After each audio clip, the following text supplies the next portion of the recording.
There is an island sitting in the middle of the western Mediterranean, roughly halfway between the coasts of Italy and North Africa, and scattered across it, from the flatlands to the hilltops to the edges of cliffs overlooking the sea, are approximately 7,000 stone towers. Not ruins of a city, not the remains of a single empire's building program. 7,000 individual towers, built by hand, without mortar, without cranes, without any written plan we have ever found. And the people who built them left behind no alphabet, no inscriptions, no clay tablets, no papyrus. Just the stones, just the towers, just the silence. That is the central mystery of Nuragic Sardinia, and it is one of the strangest unsolved puzzles in all of European prehistory. Think about what 7,000 towers actually means. That is more megalithic structures than exist in all of Britain and Ireland combined. This is not a civilization that put up a few impressive monuments and called it done. This was a society that built and kept building for centuries across every corner of an island roughly the size of Sicily. And we still do not fully understand why. We do not know if they were fortresses or ceremonial sites or territorial markers, or something else entirely. We do not know exactly how their society was organized, who held power, or whether they even had anything resembling a central government. We have the architecture, we have the bronze figurines, we have the bones and the pottery and the trade goods, and we have almost nothing else. Sardinia matters here not just because of what was built on it, but because of where it sits. In the ancient Mediterranean, this island was not a backwater. It was a crossroads, ships moving between the eastern Mediterranean and the Atlantic coast of Europe passed near it. Phoenician traders knew it. Egyptians may have encountered its people, long before Rome ever set foot on Sardinian soil. The island was already embedded in a network of exchange that stretched across the ancient world, and the civilization responsible for that presence, the Nuragic culture, was operating at a level of complexity and craft that continues to surprise researchers every time a new excavation opens up. But here is where I want to be clear about how we are going to approach this. There are a lot of dramatic claims floating around about the Nuragic people. Some of them are well supported by evidence. Some of them are educated guesses dressed up as certainty. Throughout this video, when the stones and the archaeology speak clearly, we will follow them. When the evidence runs thin and researchers disagree, we will say so. Theories will be presented as theories. Possibilities will be called possibilities. Because this civilization deserves honesty more than it deserves a tidy story that papers over the gaps. And there are gaps. There are extraordinary, maddening gaps. That is part of what makes this so compelling. If you're listening to this right now, wherever you are in the world, drop a comment and tell me where you are and what time it is. I love seeing these come in. It is always someone in New Zealand at 2 in the morning and someone in Canada eating lunch at the same moment. The world is strange and wonderful, and I genuinely read these. If you are on Spotify and you want to listen without ads and without background music, following the show there is the best way to support what I do, and the link is in the description. Now, to understand why 7,000 towers exist on one island, you cannot start with the towers themselves. You have to go back much further, back to the earliest people who arrived on Sardinia, back to the deep prehistory of an island that was already ancient when the first stones of the first Nuraghe were ever laid. Because whoever the Nuragic builders were, they did not appear from nowhere. They grew out of something older, something stranger, something that set this island apart from the very beginning. Sardinia is not an easy island. That is the first thing you need to understand. It is not a gentle, flat, agriculturally obvious place where any group of settlers could arrive, spread out, and immediately thrive. The island has a spine, a long, rugged mountain range running roughly north to south through the interior. The Gennargentu Massif rising to nearly 2,000 metres, flanked by highlands and plateaus that even today remain some of the most isolated terrain in all of Europe. The coastlines are dramatic and irregular, with natural harbours tucked into protected bays on the southern and western shores, and exposed wind-hammered cliffs on the east. The interior is a patchwork of river valleys, volcanic plains called Campidano, basalt plateaus called Ghiari, and dense macchia scrubland that can hide a person 10 metres away from you. This geography does something specific to the people who live inside it. It fragments them. It creates natural corridors between the coast and the highlands, natural barriers between adjacent valleys, natural gathering points at river crossings and springs. Island geography in general tends to produce intensely local cultures, because the sea is a hard boundary in one direction, and the mountains are a hard boundary in another, and so communities develop in the spaces between. On Sardinia, that pressure was amplified. The island is large enough that different regions could develop their own traditions, their own pottery styles, their own burial customs, without much interference from each other. But it is also small enough that the whole thing is connected by coastline, that goods and ideas and people could move around the edges even when the interior was difficult. That tension between regional isolation and coastal connectivity runs through every chapter of Sardinian prehistory. The first humans reached Sardinia somewhere around 10 to 12,000 years ago, possibly earlier. The exact timing is still being refined, because every few years somebody finds a new site that pushes the date back a little further. What we know is that by the Mesolithic period, there were people here. They were hunter-gatherers, moving through a landscape that was then somewhat wetter than today, with more forest cover and more large game. The site of Corbedu Cave in the Nuoro region has produced some of the earliest human remains, and they tell us these were people who were using the island's natural shelters, hunting the local deer and other fauna, and had already made Sardinia their home in a meaningful sense. Agriculture arrived later, probably somewhere in the 7th or 6th millennium BC, most likely brought by farming communities crossing from the Italian peninsula or from other parts of the western Mediterranean. This is where things get complicated in a way that will matter for everything that follows. When farming arrives on an island, it does not simply replace what came before. It interacts with existing populations, existing landscapes, existing ways of organizing life. The question of how much the early farming communities of Sardinia represented new arrivals, how much they represented local hunter-gatherers adopting new practices, and how much they represented some mixture of both, is exactly the kind of question that archaeology can partially answer, but cannot resolve completely. Ancient DNA analysis is beginning to shed light on this, and the emerging picture suggests multiple waves of movement, not a single clean replacement. What is clear is that by the Neolithic period, Sardinia had developed something remarkable. The Ozieri culture, which flourished roughly from around 3200 to 2800 BC, left behind a record of sophisticated pottery, elaborate burial practices, and most importantly for our story, a tradition of communal construction that represents the deep root of everything the Nuragic builders would later accomplish. The Ozieri people built domus de Llanas, literally houses of fairies in Sardinian rock-cut tombs carved directly into the island's basalt and limestone cliffs. Thousands of them survive. They are not simple holes in the rock. Some are multi-chambered, decorated with carved reliefs, bull horns, and geometric patterns painted in red ochre. These were not just places to put bodies, they were statements. They required planning, collective labour, and a shared investment in the idea that the dead deserved architecture.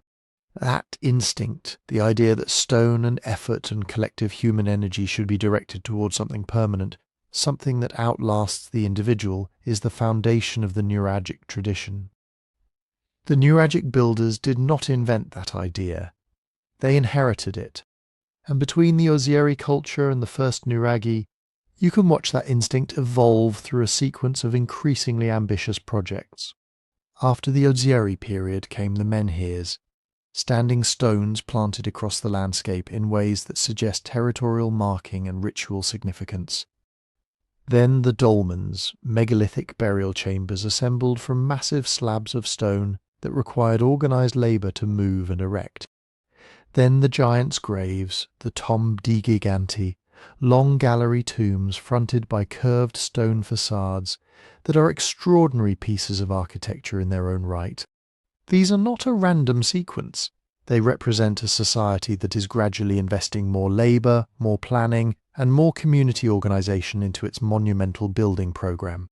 Each generation is learning something from the last. Each project is slightly more ambitious than the one before. By the time the early Bronze Age arrives, around 1800 BC, the people of Sardinia have been building communal monuments in stone for roughly 2,000 years. The Nuraghe is not a sudden inspiration. It is a culmination.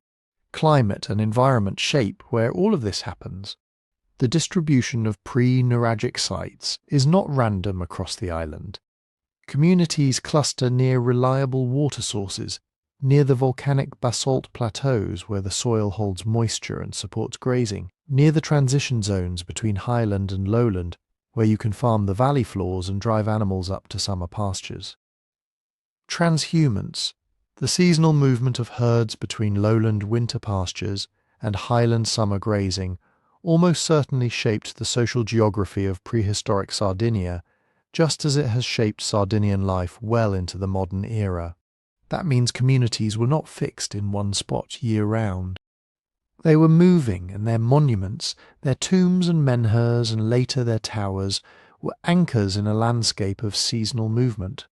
Here is where archaeology runs into its honest limits. We can date a layer of ash or charcoal to within a few decades using radiocarbon methods. We can classify pottery by its fabric and decoration and place it within a typological sequence. We can map the distribution of sites and identify clusters that might represent community territories. What we cannot do without written records is tell you what the people who made those pots called themselves, what language they spoke, whether they identified as part of a larger named group or just as members of their own valley community. The categories we use, ossuary culture, beaker culture, Bonanaro culture, are archaeological constructs. They describe patterns in the material record. They do not necessarily map onto how those people understood their own identities. The Bonanaro culture, which immediately precedes the earliest Nuraghi and dates roughly to 1800 to 1600 BC, is particularly important because it represents the last step before the step change. Bonanaro sites show settlement patterns that are becoming more permanent, more defensible, more oriented toward controlling specific patches of agricultural and pastoral land. The pottery becomes simpler and more standardized, which might reflect increasing population and the need for more efficient production. And then, in the early Middle Bronze Age, the Nuraghi appear. First as simple structures, a single tower, not dramatically different from what you might build if you stacked the dolmen tradition with the defensive needs of a more territorially conscious society. Then more complex, with additional towers, corridors surrounding walls. Then extraordinary. The scholarly debate about what drives this transition runs along two main lines. One view emphasizes continuity, the idea that the Nuraghi emerge organically from a local population that had been developing the necessary skills, social organization, and architectural ambition for generations. The other view raises the possibility of external influence or migration, pointing to similarities between early Nuragic construction and Bronze Age building traditions elsewhere in the Western Mediterranean, particularly in the Balearic Islands, where similar tower structures called talayots appear around the same period. Scholars test these competing models by looking at ancient DNA from skeletal remains, at the distribution of pottery styles, at isotope analysis of human bones that can reveal where a person grew up based on the mineral signature of their local water and soil. The current evidence leans towards substantial continuity, with local Sardinian populations as the primary architects of the Nuragic tradition.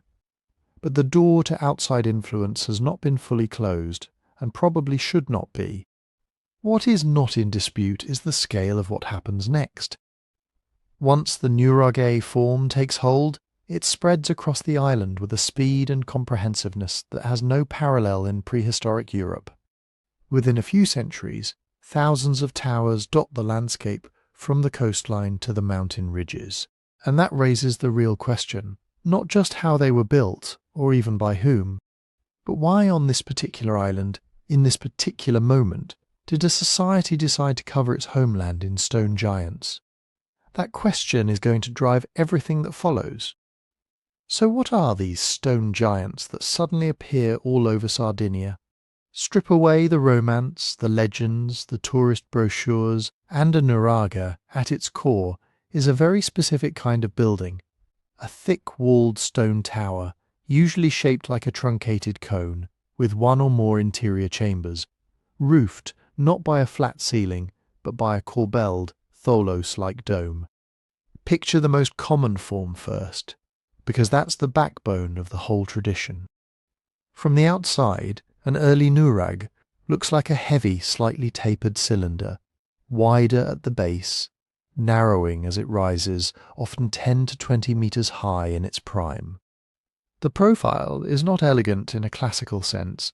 It is blunt, heavy, purposeful. The walls can be 4 or 5 meters thick at the bottom. Inside that mass of stone is a single circular room on the ground floor, often about 4 to 5 meters in diameter, its walls curving inward as they go up, ring by ring, until they meet in a false dome. This is corbelling, and it's the key to understanding the Nuraghe as an engineering object. In a true arch or dome, stones are shaped into wedges and locked together around a curve, transferring weight sideways and down. The Nuragic builders didn't do that. Instead, they laid horizontal courses of stone, each course slightly overhanging the one below, projecting inward toward the center of the room. Layer by layer, the opening at the top shrank until it could be capped with a small slab, or left as a kind of oculus. Gravity pressed each stone down onto the one beneath it. The inward lean of the wall converted vertical load into compressive stress that the thick masonry could easily handle. Why does this matter? Because it allowed them to span relatively wide interior spaces in stone without having to invent the true arch. A corbelled vault doesn't require precisely cut voussoirs or complex centering. It requires an intuitive understanding of balance, weight and friction, plus a lot of stone and a lot of patience. In a world without steel beams or concrete, corbelling is one of the few ways you can create an enclosed, fireproof room tall enough for people to stand, store things and move around in relative safety. The basic construction elements are always some variation on the same theme. Massive blocks of basalt, limestone, or other local stone form the outer faces of the walls. In some Nuraghi, these are roughly shaped boulders, barely worked, set together so that their irregular faces lock. In others, particularly later or more prestigious sites, the blocks are carefully dressed into polygonal or rectangular forms and fitted with surprising precision. Between the inner and outer faces, the core of the wall is packed with smaller stones and rubble tied together by sheer weight. Cut into that mass, there is almost always a single low entrance at ground level. It is usually oriented somewhere between southeast and southwest, facing the rising or setting sun, or more pragmatically, facing down the slope toward fields, paths and water sources. The doorway itself is framed by 2 large vertical blocks and a heavy lintel stone above.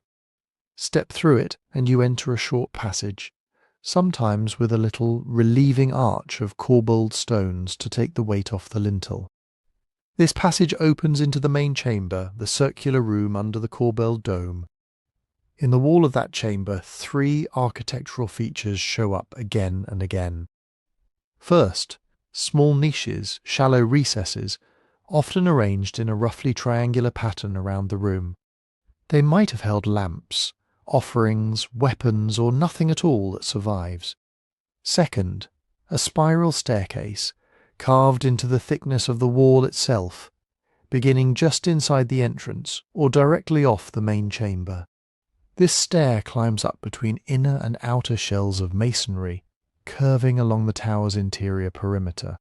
Third, above the main room, there may be one or more upper chambers, smaller and sometimes only accessible by that stair, stacked vertically like stone bubbles within the tower. This is where the Nuraghe stops being just a hut made big and becomes a piece of three-dimensional planning. You have circulation routes hidden inside the walls.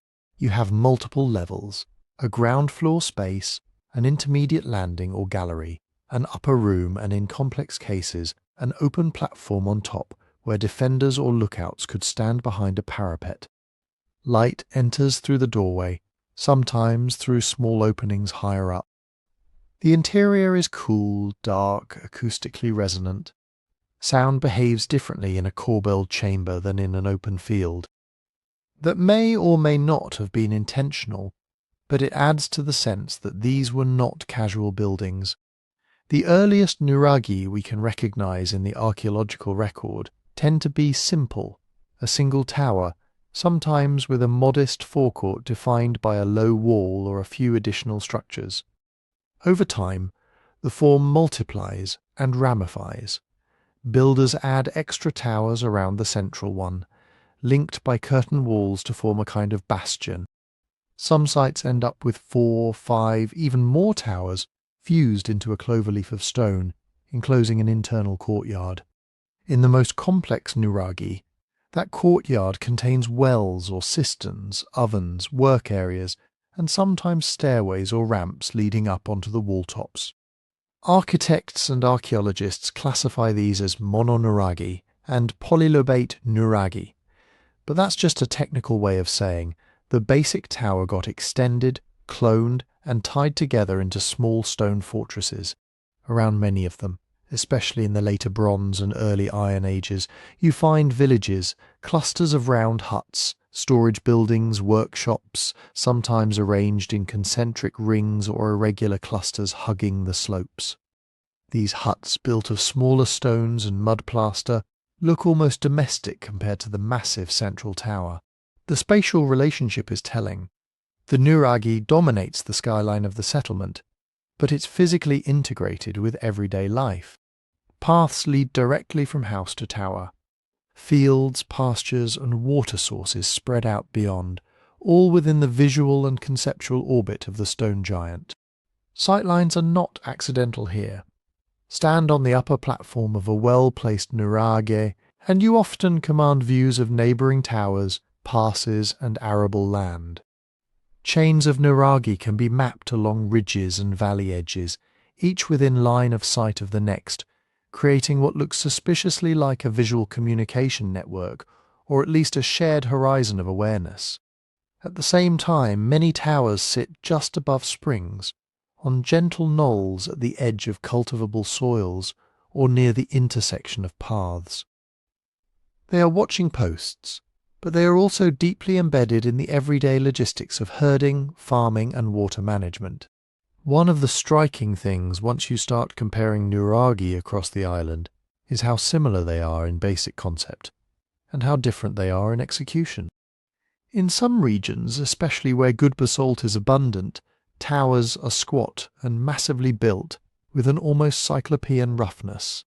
In others, particularly in the Campidano and certain coastal plains, the masonry is more regular, the blocks more carefully dressed, the joints tighter.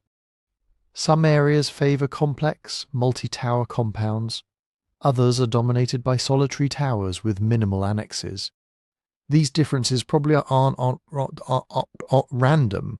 They may reflect chronology, simpler forms generally being older and the elaborate bastion Nuraghi developing later, as well as local resources, regional traditions, and the ambitions of particular communities.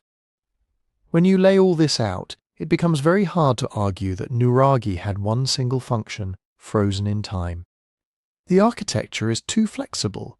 A thick-walled, cool, secure tower can serve as a refuge in times of danger, a storage facility for grain or valuable goods, a symbol of lineage power, a gathering hall, a temple, a watchtower, or all of these at different moments. Internal niches might hold ritual objects in one generation and spear racks in another. Upper chambers might house guards, elders, or offerings, depending on who controlled the space and what they needed from it. Archaeology can suggest patterns, burn layers hinting at conflict, storage jars implying economic uses, altars, or unusual deposits pointing toward ritual. But the stone itself, the anatomy of the Nuraghe, is deliberately overbuilt for any one narrow purpose. What we can say with reasonable confidence is this. The Nuraghe is a multi-level corbelled stone machine for controlling space, vertical space, interior space, visual space across the landscape, and social space within a community. Understanding how such machines were actually assembled with Bronze Age tools and hands is the next step in the story. Now we get to the part that's almost impossible to imagine from the comfort of a chair. How do you actually build one of these things? Start with the problem in its most brutal form. A Nuraghe is not a pile of loose rocks. It's hundreds, sometimes thousands of multi-hundred-kilo blocks, some weighing several tons, stacked with enough precision that the tower doesn't immediately shear itself apart and kill everyone inside. And all of this is happening in the Bronze Age. No iron cranes, no steel chisels, no pulleys in the modern sense, no blueprint rolled out on a table. What they did have was stone, wood, rope, and human bodies. Quarrying is the first step. In some places, the rock did half the job for them. Basalt flows and weathered outcrops, fractured into big column-like blocks, that you could pry loose with wooden or stone wedges, maybe with fire and water to shock the rock and open existing cracks. Elsewhere they cut more reluctantly. You can imagine teams working around an exposed face, people hammering stone mauls into natural joints, others driving in wedges, others clearing debris. Little by little, a block detaches with a crack and a shudder. It doesn't fall delicately, it crashes. Then you have to move it. This is where the Bronze Age technology label can be misleading. They didn't need exotic devices. They needed levers, rollers, sledges, earthen ramps, and coordination. An oak trunk under a corner of a stone turns one or two people into something like a hydraulic jack. A line of round logs under a block turns friction into something manageable. A sled on packed earth or wet clay, pulled by 20 people with ropes of twisted plant fibre or leather, will drag a several-ton stone surprisingly far, if you're patient and willing to risk a few crushed toes. Archaeologists who experiment with this stuff keep discovering the same thing. The laws of physics are unforgiving but predictable. The real constraint isn't technology, it's how many backs you can muster, and how well you can keep them working together without constant disaster. That's where organisation comes in. When you look at a finished Nuraghe, you're looking at two kinds of labour fused into one object. On the one hand, there has to be a core of highly experienced builders, people who know how to read stone, who've internalised the right proportions for wall thickness, the safe amount of inward lean, the angle at which a corbel won't slip. They don't have written manuals, but they do have memory, tradition, and the hard lessons of towers that cracked, sagged, or partly collapsed. On the other hand, most of the brute work doesn't require that level of expertise. Quarrying, hauling, stacking filler stones, carrying water, mixing mud for scaffolding or ramps. These are things that unskilled or semi-skilled people can do with direction. So picture something like this. A small group of master masons or Nuraghe specialists overseeing waves of seasonal labour, villagers pulled in during the agricultural slack periods, maybe allied communities contributing people as part of obligations, tribute, or mutual defence pacts. This division of labour implies leadership, even if it doesn't necessarily mean a king sitting on a throne. Someone has to decide that the community is going to invest years of effort in a tower instead of more fields or more flocks. Someone has to coordinate food for the workers, settle disputes, punish negligence that leads to someone being crushed under a block. In many traditional societies, that role is played by chiefs, clan elders, or religious authorities, not bureaucrats.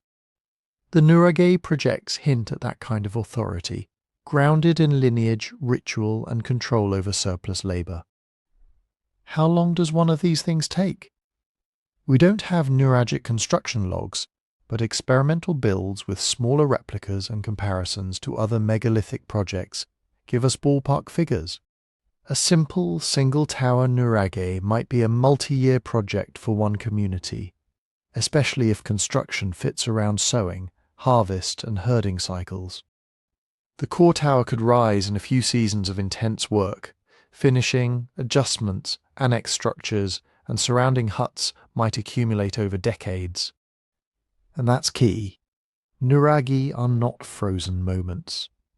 Many show evidence of phases, openings blocked up, extra towers grafted on, courtyards enclosed, stairways modified. Generations weren't just using these structures, they were editing them. Your grandfather's tower might be the central keep. Your father adds a smaller bastion, your generation ties on a ring of extra walls, your children rework the entrance or raise parapets. The architecture encodes family history.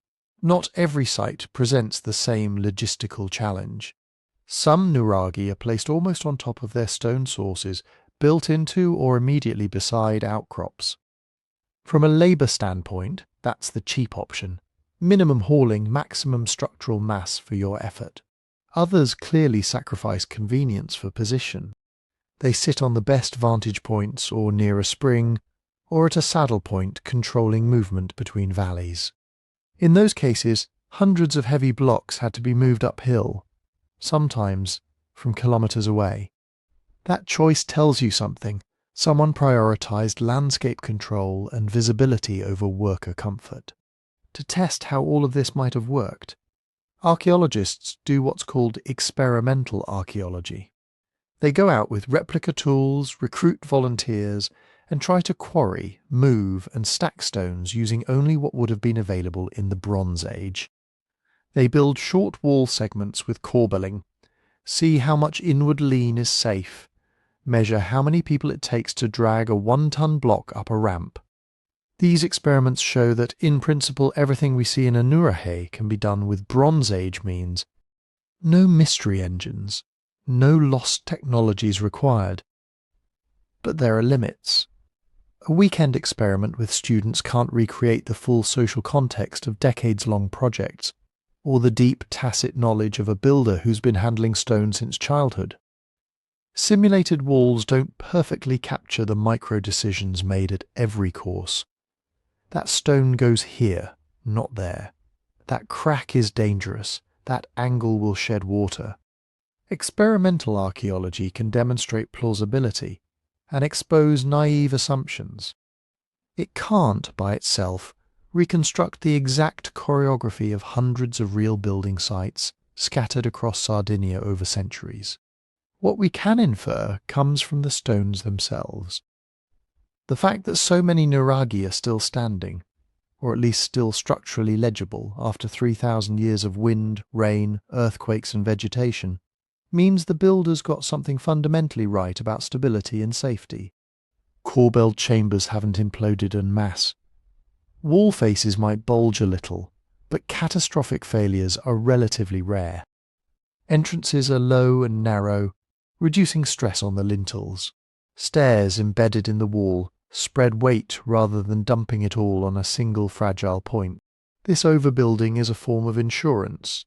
If you don't have written equations for load distribution, you compensate with thickness, redundancy, and conservatism. You lean the walls in more than strictly necessary. You stack bigger stones at the base than you probably need. You avoid large openings that could weaken the envelope. The result isn't elegant by classical standards, but it's incredibly durable. And this brings us to the strangest question of all, one that logistics alone can't answer. What social incentive is strong enough to keep communities building thousands of these towers over centuries? Defense is one answer, but it's not the whole story. People will work hard for safety, but they usually stop when the immediate threat passes. Status and competition are another. If your neighbours build a tower, you don't want to be the only village without one looming over the fields. Ritual and identity are a third.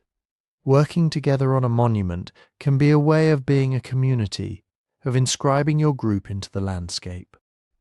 The truth is probably a blend of all three: pragmatic protection, social rivalry, and shared belief, wrapped into one stone project after another. Whatever the exact mix, it was powerful enough that for over half a millennium, Sardinians kept hauling stones, season after season, generation after generation, until the island's hills and valleys were studded with these mute, enduring machines of masonry.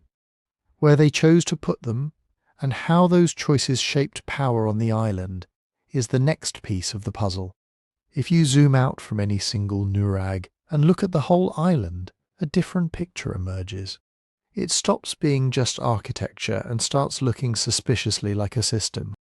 Archaeologists have done exactly that, plotted every known tower on maps, run visibility analyses, layered in topography, water sources and soils. The result is not a neat grid. It's a messy, patchy, very human pattern. Some regions are thick with towers, almost like stone constellations.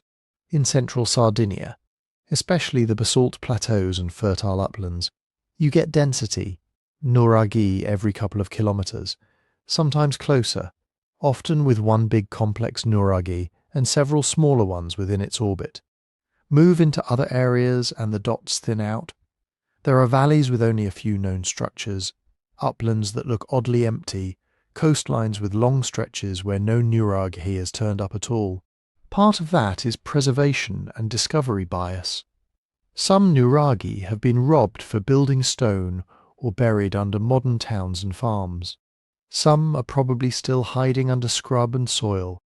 But even if you correct for that, the clusters and gaps don't disappear. They reflect choices. Dense clusters tend to line up with what a Bronze Age farmer or herder would care about: good soils, reliable springs, passable slopes, and routes that make sense for moving people and animals. Where you find a tight bunch of towers, you're often looking at a high-value landscape. Arable land in the valley bottoms, grazing on surrounding hills, and one or more bottlenecks where movement can be controlled. The Nuraghi are not randomly sprinkled, they anchor that package of resources. Then there's the question of who could see what. One of the first things people notice on the ground is how often a Nuraghi occupies a place with a view: hilltops, knolls, ridgelines, the edges of plateaus. Not always the absolute highest peak, which can be windy, exposed and inconvenient, but the point where you can see multiple directions at once. When you start plotting lines of sight between towers, something interesting happens. Without forcing it, you get chains of intervisibility. Nuraghe A can see B and C can see D and E looks out toward the coast. It's tempting to jump straight to signal network. Beacons flashing from tower to tower, the whole island lighting up at the first sign of enemy sails.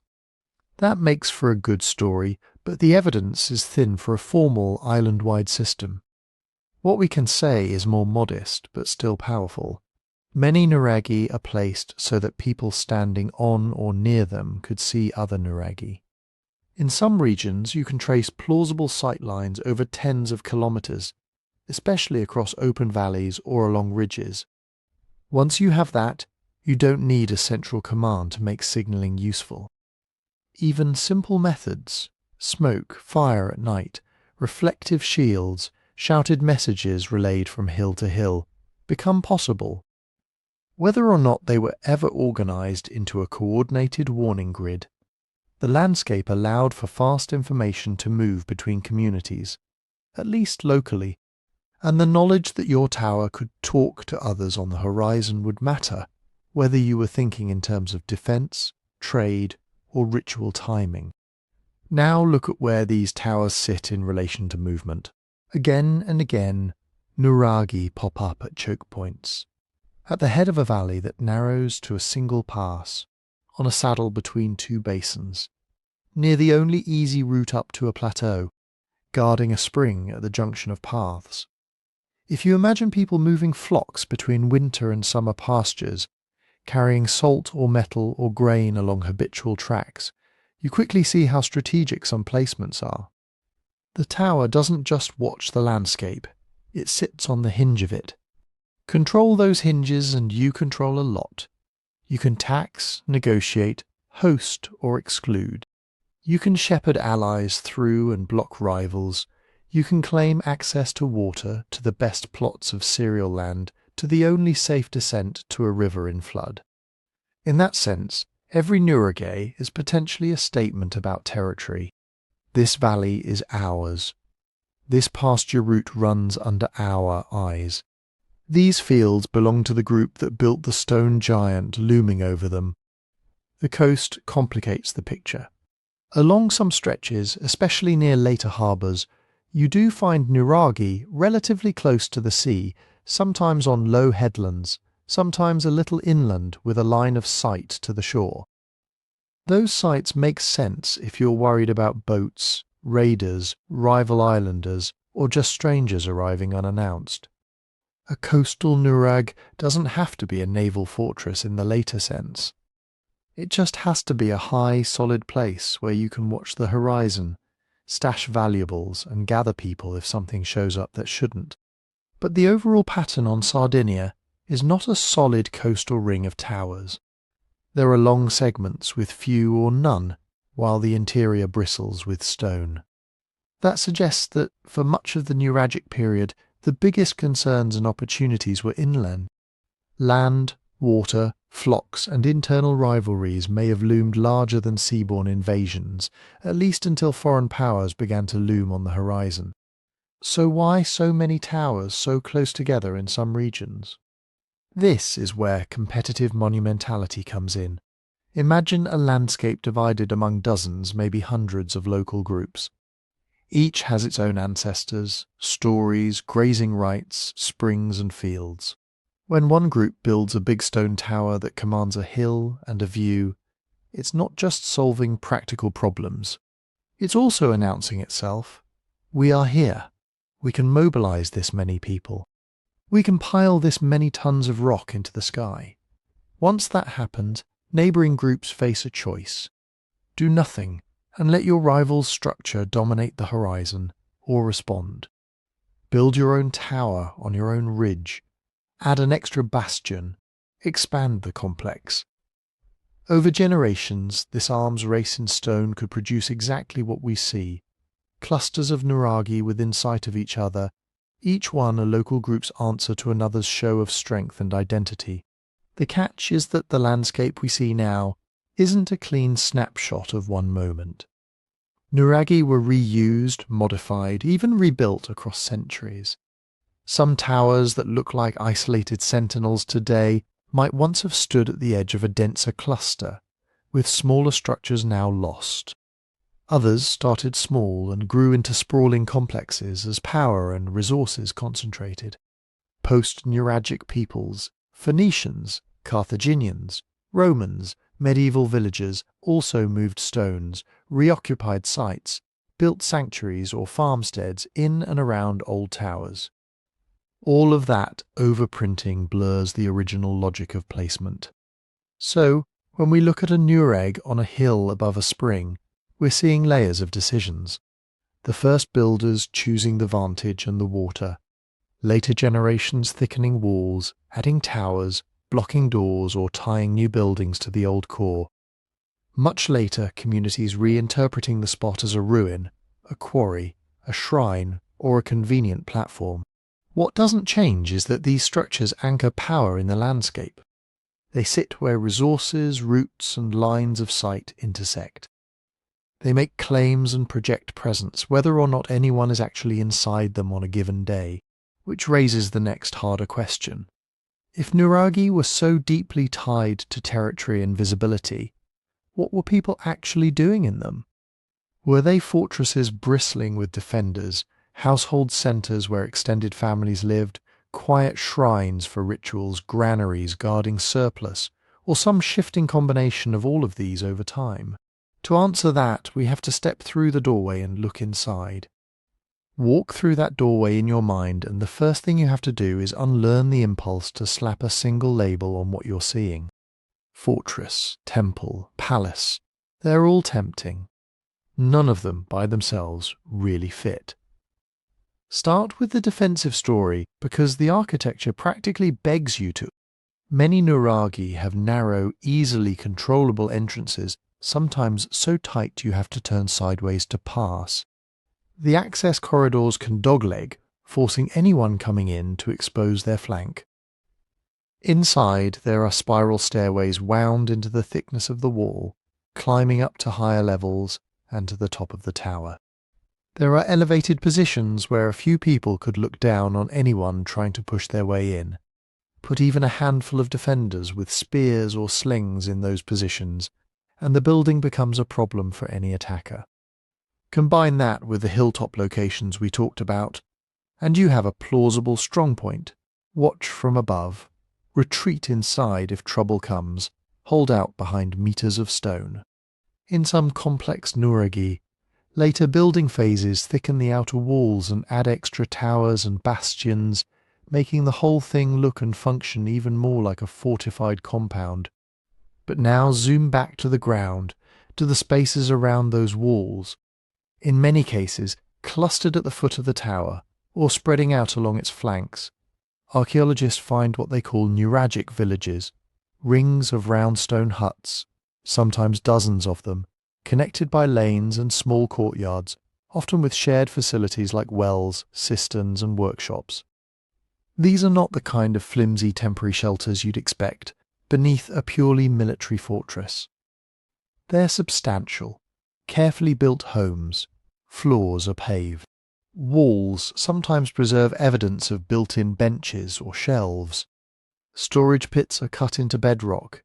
In some major sites, there are specialized buildings that look like meeting halls or communal structures, not just private rooms.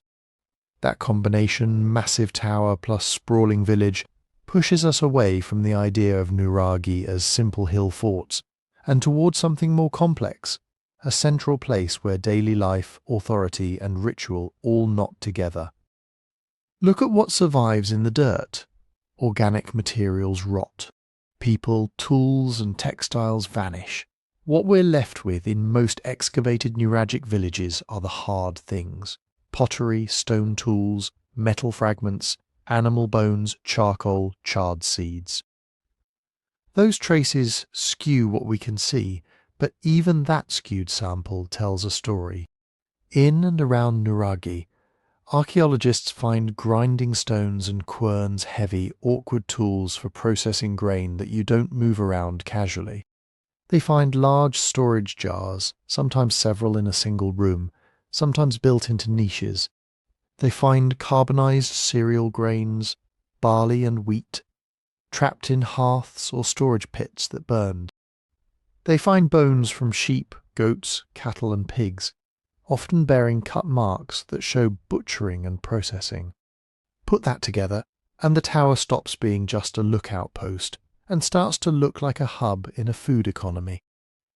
Grain is brought in from fields, processed, stored and perhaps redistributed. Animals are driven in and out, kept in nearby enclosures, slaughtered and shared. If you control the tower, you don't just control a wall. You control where surplus flows and where it's kept safe. That has social consequences.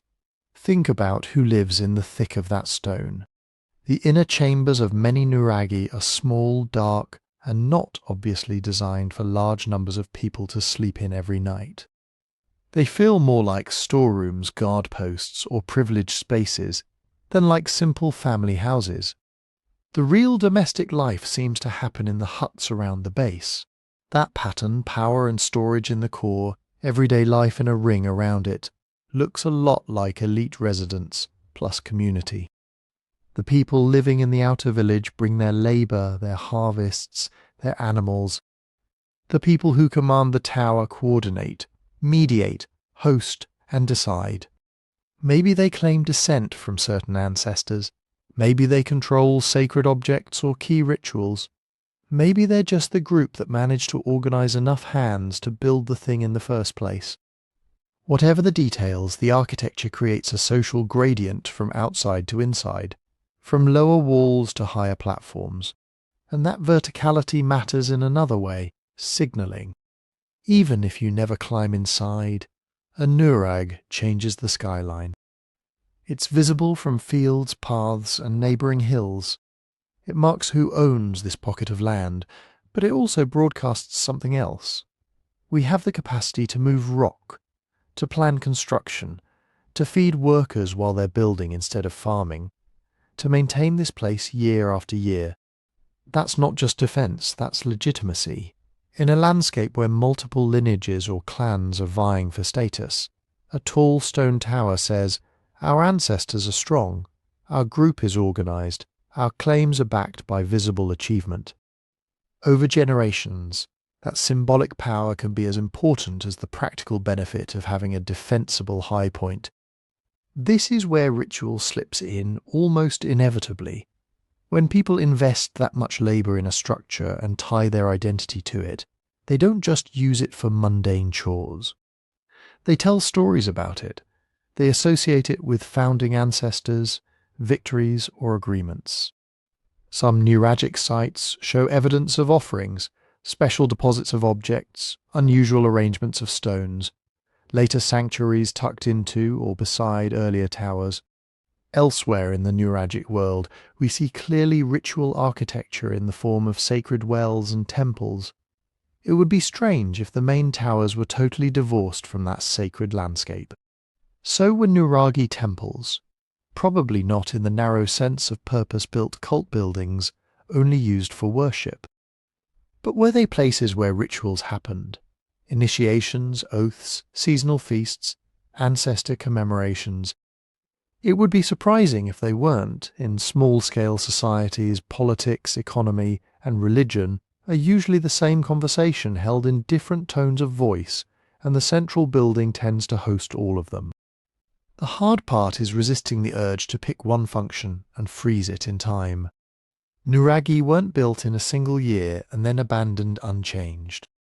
They were used, modified, and reinterpreted across centuries. A structure that began as a relatively simple tower overseeing nearby fields could, in a few generations, become the nucleus of a growing village. As populations shifted or external threats appeared, walls might be thickened, entrances blocked, extra bastions added. In calmer times, the same place might lean more into storage, meetings, and ritual gatherings than into active defence. Functions shift even within a single human lifetime. A room that's a grain store one year might serve as a temporary refuge during a feud the next, then host a feast after a good harvest. Over archaeological timescales, those shifts blur into each other, leaving us with mixed signals, defensive features wrapped around domestic debris layered under hints of ceremonial use. That's why archaeologists increasingly talk about Nuraghi not as single-purpose installations but as central places or nodes in local networks. They're fortresses when they need to be, farm hubs every harvest, status symbols all the time, and sanctuaries when the community decides to treat them that way. And that might be the most important thing they tell us, regardless of which function you emphasize. To design, build, and maintain a Nuraghe with its surrounding village, you need cooperation on a scale much larger than a single household. You need shared understandings about who has the right to call people to work, who can access stored grain, who can stand on the upper platforms, who speaks for the group when outsiders arrive. You need myths and rules, agreements and enforcement. You need, in other words, a community that sees this pile of stone not just as shelter, but as meaningful. Even if we never agree on whether to call them forts, palaces or shrines, the towers are evidence of something deeper, a society capable of coordinating labour, transmitting plans across generations, and embedding its sense of self into architecture. To see how that played out in everyday life, we have to step back from the tower itself and spend some time in the huts and lanes at its feet, among the people who woke every morning in the shadow of stone. Walk down from the tower and you're in a different world. The big stones are still there, but now they're knee-high, waist-high, shoulder-high. Huts instead of bastions, lanes instead of ramparts. This is where people actually lived. Nuragic villages don't sprawl randomly. Again and again, excavations show a kind of quiet order. Circular huts, often with thick stone bases and lighter superstructures that have vanished, arranged around small courtyards or clustered along narrow passages. In some places you get tight rings of houses all facing an internal space. In others, strings of huts radiate outward like beads on a path, tying the village to fields, springs or animal pens. Walk into one of those houses, mentally, and you're not in a dirt floor lean-to. Floors can be paved with stone slabs, low benches ring the walls. In some huts, there are built-in shelves, niches, or stone cupboards. Hearths sit slightly off-centre, blackening the stones above them. In a few larger buildings, the plan stops being a simple circle and becomes more complex. Multiple rooms, annexes, sometimes internal pillars that might have supported a roof or loft. These look less like family huts and more like workshops or meeting spaces. Between the houses, the lanes aren't just circulation routes, they're workspaces. Grinding stones are found in exterior courtyards. On some sites, archaeologists identify specific zones for cooking, storage, and craft activities. The village reads almost like a living machine, raw materials coming in, being transformed, shared, and sent back out. What kept all of this ticking was food. The bones and seeds in the ground tell us the Nuragic economy was mixed and flexible. Sheep and goats dominate many assemblages, tough, adaptable animals that can handle rocky hillsides and patchy grazing. Cattle are there too, especially in richer lowland areas, useful as meat, milk, traction, and walking wealth. Pigs show up, often in smaller numbers, probably thriving on scraps around the settlements. Plant remains point to cereals, barley, several varieties of wheat, pulses like lentils or beans. Querns and grindstones are everywhere. These are heavy, awkward tools you don't lug around if you're moving camp every few weeks. They suggest households processing grain regularly, probably for bread, porridge, maybe beer like fermented drinks. Storage jars big enough to swallow a person are found tucked into corners of huts or sunk into the floor, waiting to be filled after harvest. But the villagers weren't locked into a farming bubble. You also see evidence of hunting, bones of wild deer, boar, smaller game. Near the coasts and on lake and river margins, fish bones and shells appear, along with implements that could be fishing gear. This hints at seasonal rhythms. Herds grazing upland pastures in certain months, fields intensively worked around sowing and harvest, hunting trips when wild herds moved through, fishing peaks when certain species were easiest to catch. Imagine the year as a breathing cycle. Winter might pull people closer to the tower, animals in nearer pens, food drawn from storage. Spring pushes them out to fields and fresh pastures. Summer might see some members away with flocks, while others guard ripening crops. Autumn brings everyone back together for harvest, processing, and crucially feasting. Domestic crafts stitch daily life together. Pottery is the most visible. Nuragic ceramics range from plain cooking pots to finely finished vessels with handles, spouts, and incised or relief decoration. You can almost see the production sequence. Someone digging clay from a nearby bank, someone else kneading and tempering it with crushed rock, another shaping coils into walls, smoothing them, painting or burnishing the surface before firing. Was this household work? Specialist work, or both? Probably both, depending on the village and the vessel. Everyday pots could be made locally. Fancier pieces might circulate as gifts or prestige goods. Textiles almost never survive. but loom weights and spindle halls do. Their presence in huts tells you that spinning and weaving were normal parts of domestic life. Wool from sheep, flax or other fibres from plants, turned into clothes, blankets, bags, ropes, maybe sailcloth. We don't have their patterns, but we have the tools, and those tools show up again and again.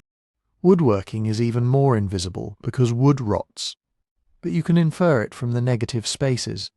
Post holes where supports once stood, where patterns on stone tools, metal blades shaped like axes, chisels and knives. Roofs, doors, furniture, fences, plough parts, boat elements all would have depended on skill with wood that the stone record only hints at. Threading through all of this is water. Many Nuragic villages anchor themselves to wells and cisterns. Some are simple shafts lined with stone, others are more complex, with steps, channels, or carefully sealed basins to capture runoff. In a Mediterranean climate where rainfall is seasonal and unpredictable, controlling water isn't optional, it's survival.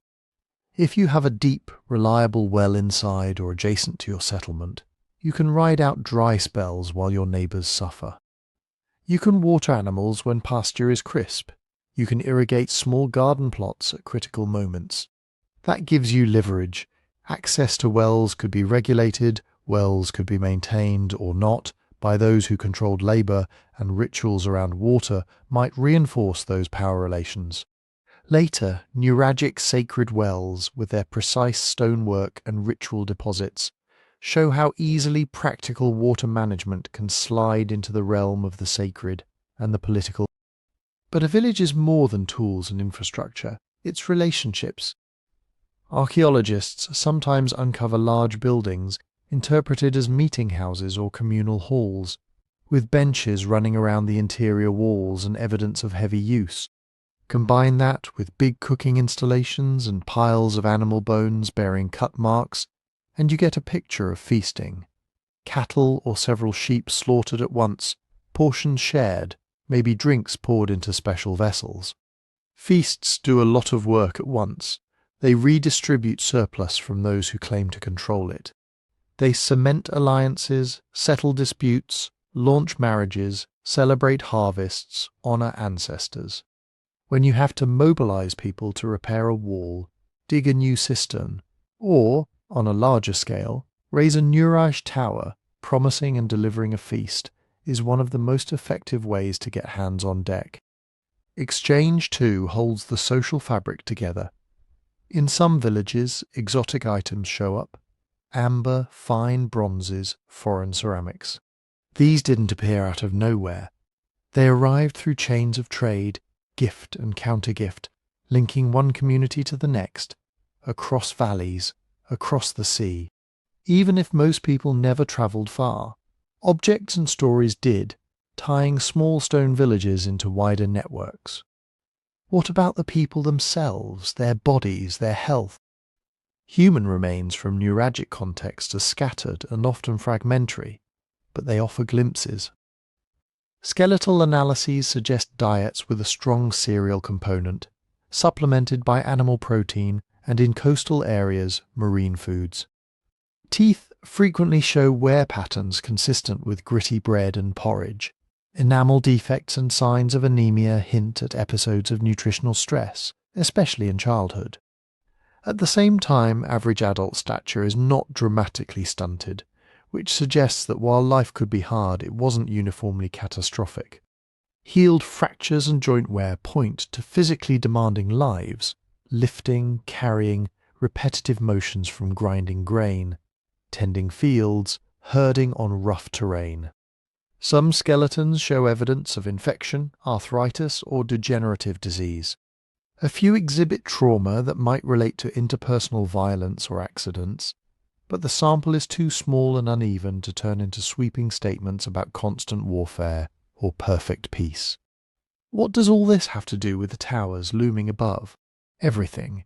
You don't get to build in stone on that scale unless the basics of village life are stable enough to produce surplus grain to feed workers who aren't farming for a season, surplus livestock to slaughter at motivating feasts, surplus time for specialists to shape stones, metal and timber. The circular huts, the wells, the grindstones, the herds, these are the engine room that powers the monuments.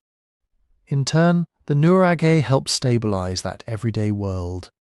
It concentrates storage, provides a defended refuge in crises, serves as a focus for rituals that justify who gets what and who decides when. When harvests are good, more can be stored in its cool chambers.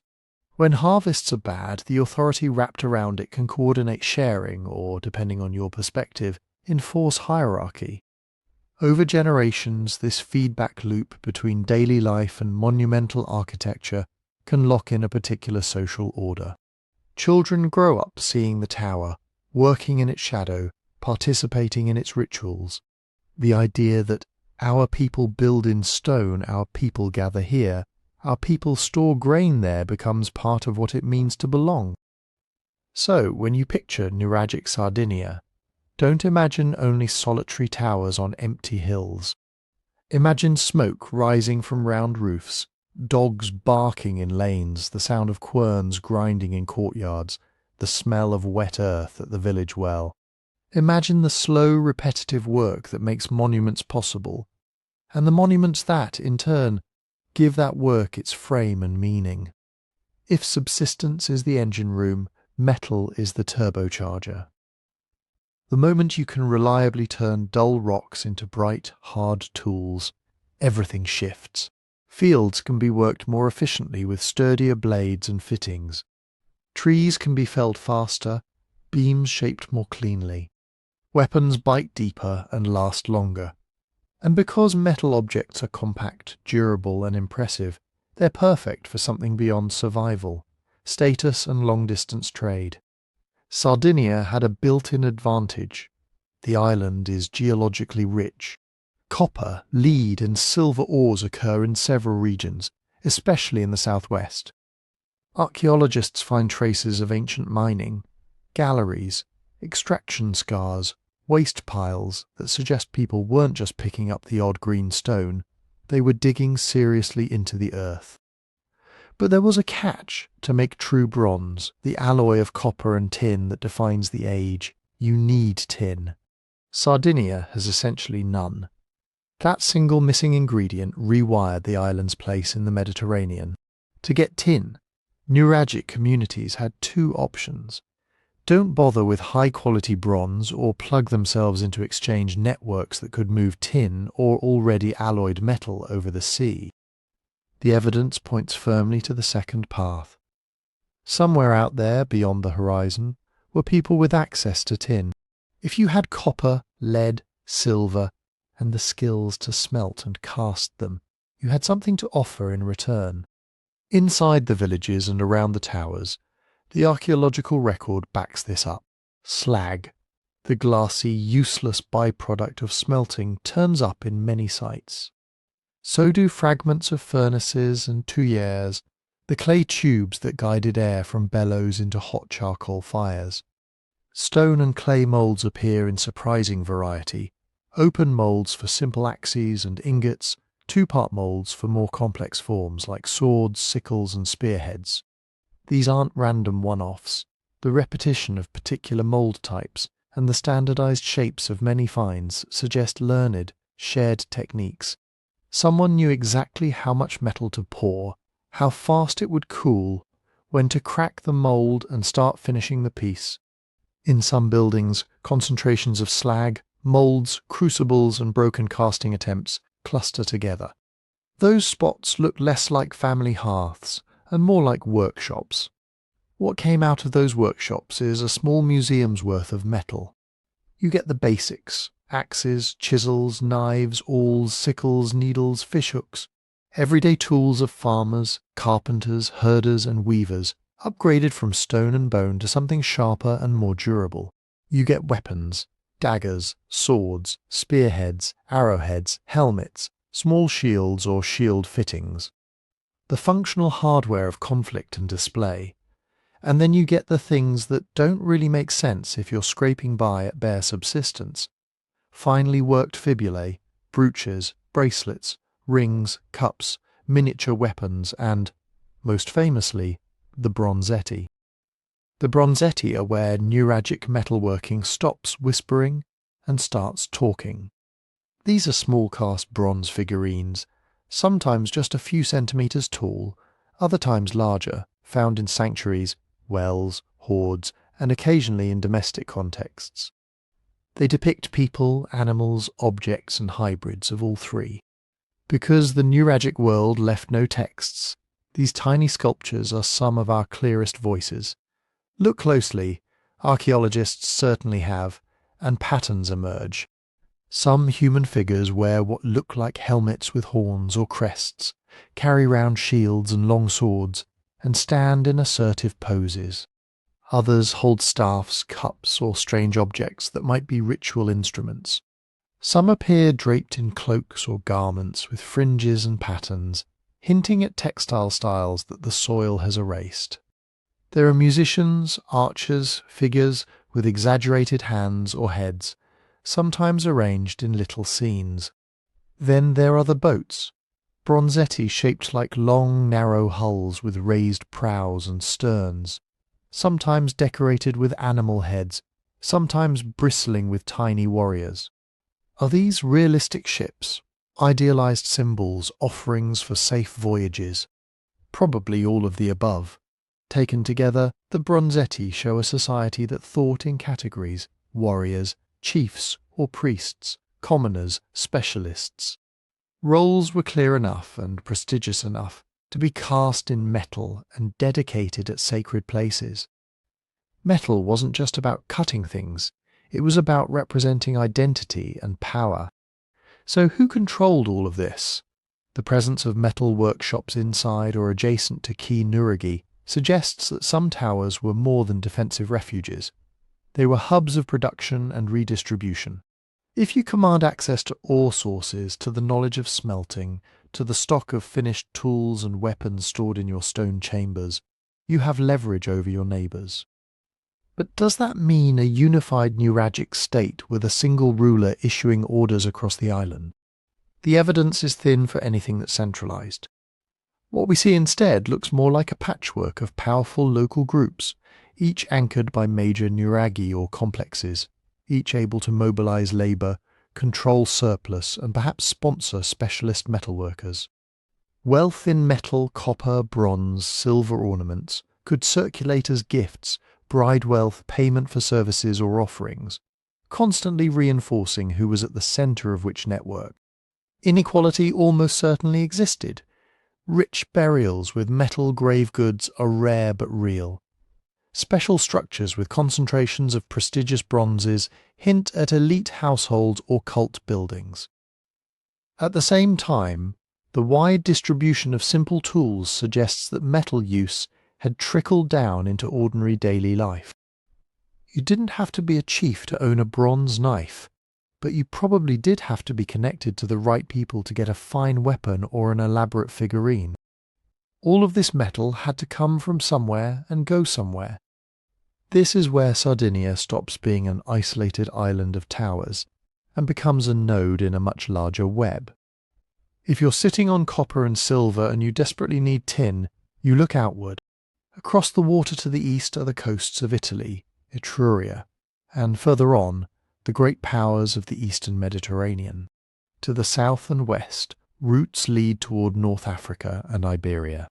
Somewhere along those arcs are traders who know where tin flows, where luxury goods circulate, where exotic ideas and objects can be picked up and passed along. Nuragic metal production made Sardinia interesting to those traders. Ingots of copper and perhaps refined silver, bundles of finished tools and weapons, maybe even crafted bronzetti themselves could leave Nuragic harbours.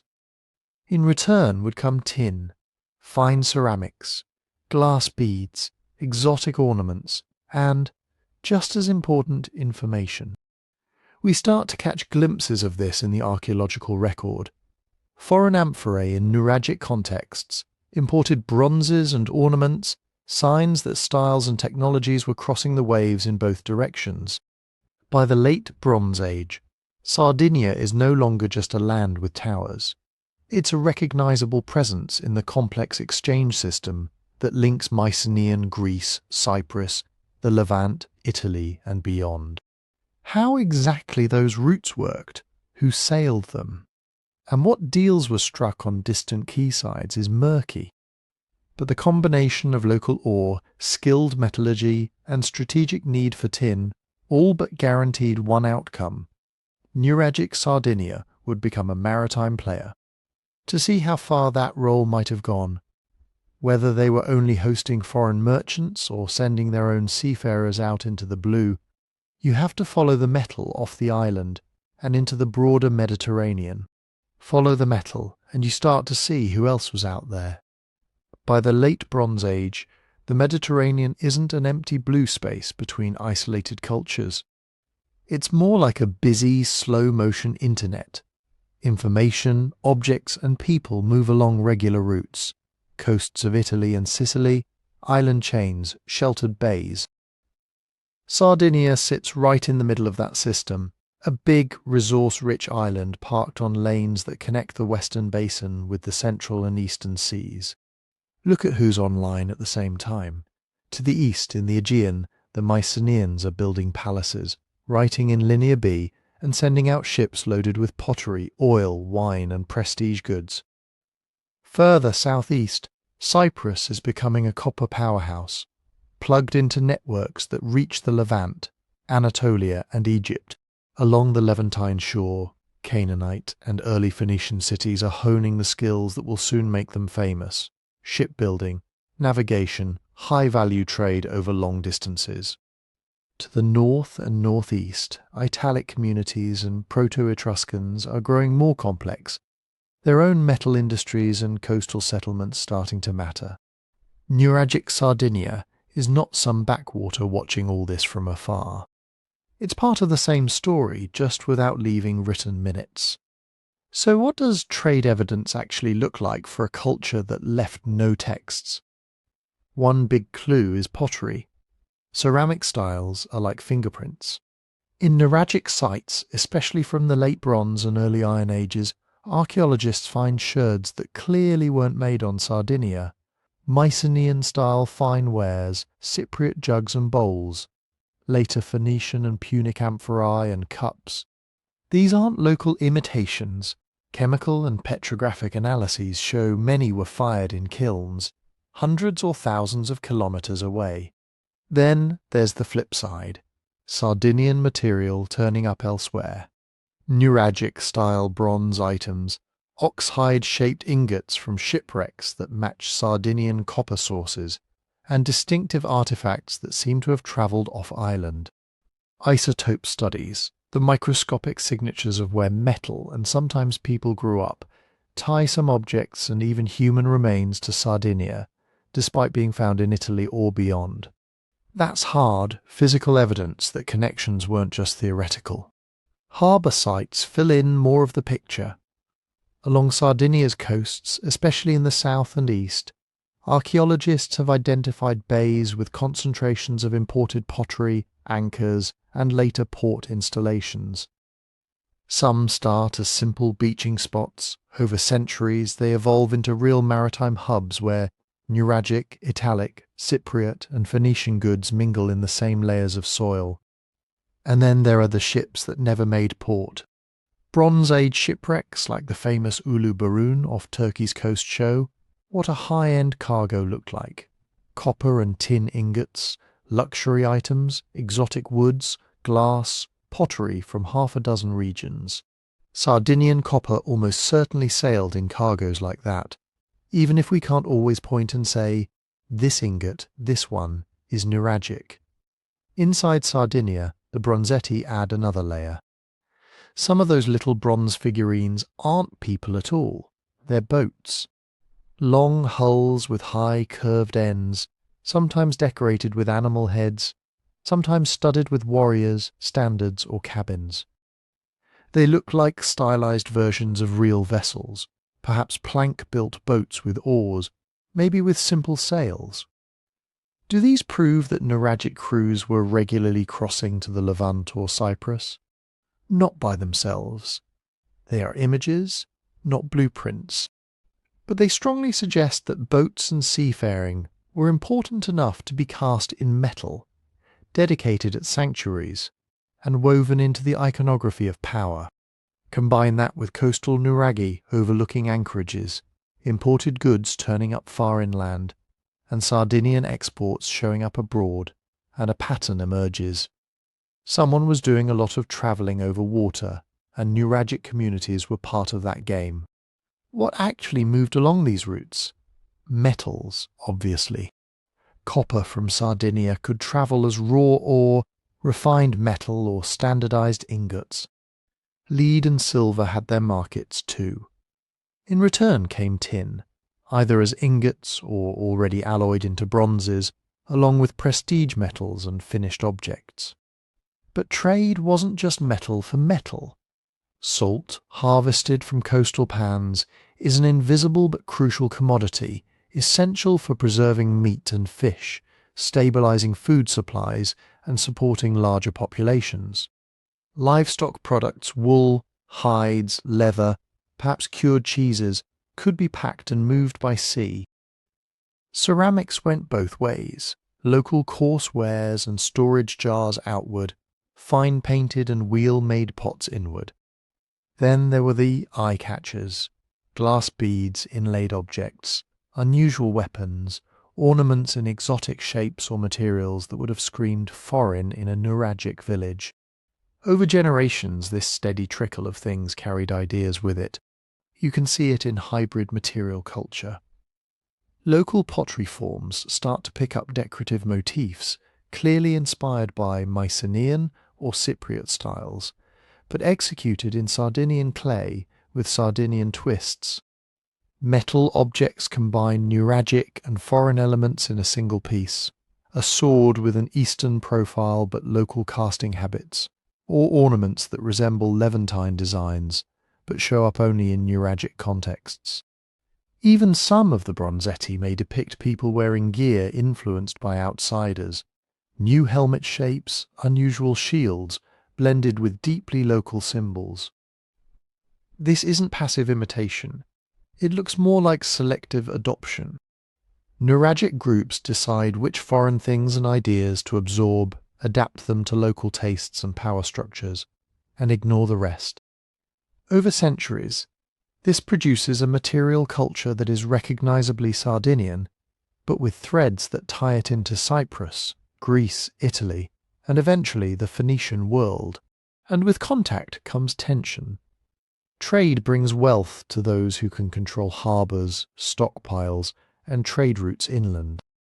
A village with a good anchorage and strong ties to foreign merchants suddenly has leverage over its neighbours. That can reshape politics. Alliances form around key ports, rival coalitions try to tap into the flow of goods, and elites compete to display exotic items that prove their connections. At the same time, ships don't just carry merchants. They can also carry raiders. The same boats that transport ingots and amphorae can deliver warriors to an undefended shore or pick off coastal herds and granaries. Foreign demand for metal and other resources can intensify local rivalries. Who gets to mine? Who gets to ship? Who gets paid? As the wider Mediterranean system grows more competitive, especially with the rise of Phoenician city-states hungry for bases and resources in the west, pressure on Sardinia's coasts and communities likely ratchets up. All of this loops back to those stone towers on the skyline. Were Nuraghi originally built with seaborne raiders and inter-island competition in mind? Or did they start as multi-purpose centres, status symbols, storage hubs, ritual spaces that only later took on a more explicitly defensive role as outside powers grew stronger and the stakes of trade increased? The archaeological record doesn't give a single simple answer. But once you see Sardinia as a node in a dense Mediterranean web, traders arriving, alliances forged, goods moving, outsiders probing for advantage, the question shifts. The towers weren't just looming over fields and flocks. They were also watching the sea. If ships can bring raiders as easily as merchants, then the next question is obvious. How dangerous was Nuragic Sardinia, really? Archaeologists go looking for violence in three main places: bones, weapons, and walls. On the skeletal side, the picture is frustratingly blurry. Preservation on Sardinia is patchy. In many Nuragic contexts, especially earlier ones, human remains are rare, disturbed, or badly degraded. Where we do have reasonably intact skeletons, there are cases of trauma, healed fractures, skull injuries, a few wounds that look very much like they were made by blades or projectiles. Enough to tell us that people sometimes died violently, or at least lived through serious fights. Not enough yet to map out a landscape of constant warfare. Compare that to some continental Bronze Age cemeteries where you see entire burial fields with arrowheads still embedded in ribs, smashed skulls in clusters, mass graves. Sardinia, as far as current evidence shows, doesn't scream never-ending war. It whispers risk, and occasionally things got bad. Weapons give us another angle. Those Bronzetti figurines don't just show boats and worshippers, they show warriors. Men in horned helmets, holding swords, spears, round shields. In the ground we find the real thing. Bronze swords, daggers, spearheads, arrowheads, axes that are clearly weapons rather than farm tools. Some are worn from use, some ritually deposited in sanctuaries or hoards. Do a lot of weapons automatically mean a warlike society? Not necessarily. Weapons are status symbols. They mark adult male identity, elite rank, initiation. A sword laid in a sanctuary could be thanking the gods for a successful raid, or for safely surviving a dangerous world without ever having to use it. The quantity and quality of Nuragic weaponry tell us these people valued martial power and the image of the warrior. They don't, by themselves, prove that neighbours were constantly burning each other's villages. The walls are where it gets interesting. Even a single tower Nuraghi is not just a big stone cone. Many have thick walls, narrow entrances, and interior staircases that spiral upward behind solid masonry. Add bastions, outer walls, and sometimes whole belts of ramparts encircling villages, and the defensive potential is obvious. Narrow doorways are easy to block or defend. Elevated platforms let you see and shoot farther. Concentric walls slow attackers and create killing zones. Coastal Nuraghi perched on headlands or overlooking bays look almost purpose-built to watch sea approaches and serve as early warning posts. You can imagine sentries scanning the horizon, fires or horns signalling inland towers if strange sails appear. In an age when strange sails might mean raiders or foreign powers testing the shoreline, that kind of visibility is real security. But then other features don't fit a pure fortress model very neatly. Those same towers often have carefully finished interior chambers, sometimes with benches, niches and hearths. They anchor sprawling villages with dozens of round houses. Wells and cisterns are built into the complex. In some cases, elaborate entrances and internal layouts seem almost theatrical, inviting ritual processions as much as military use. If the only goal was maximum defensive efficiency, you could design something much more utilitarian with far less labour. So what are we looking at? Border castles? Clan strongholds? Communal refuges to run to when trouble loomed? One useful comparison is other Mediterranean Bronze Age sites. In the Aegean, Mycenaean citadels like Mycenae or Tiryns are clearly fortified. Cyclopean walls, gates with choke points, towers, strategic hilltop locations. They enclose palatial complexes that scream bureaucratic power. In the Western Mediterranean, some Iberian and Italian hill forts are essentially rampart and ditch systems controlling key passes or river valleys. Nuragic sites sit somewhere else on that spectrum. They're numerous, smaller in scale than great palaces, and spread like a mesh over the island, rather than concentrated in a few capitals. They rid less like the fortresses of a centralized kingdom and more like a network of local strongpoints. Defensive? Yes, potentially, but not obviously designed for full-time garrisons and standing armies. That leads to an idea some researchers call symbolic defense. Picture an island where every valley has its stone tower, every important pasture and track watched by a Nuraghi and its community. Even if most of those towers never saw a siege, their presence alone sends a message. This land is claimed, organized, and defended. Outsiders landing on the coast aren't looking at a scattered, helpless peasantry. They're looking at a landscape where almost any direction inland takes you past a fortified node whose people can call in allies from neighbouring towers.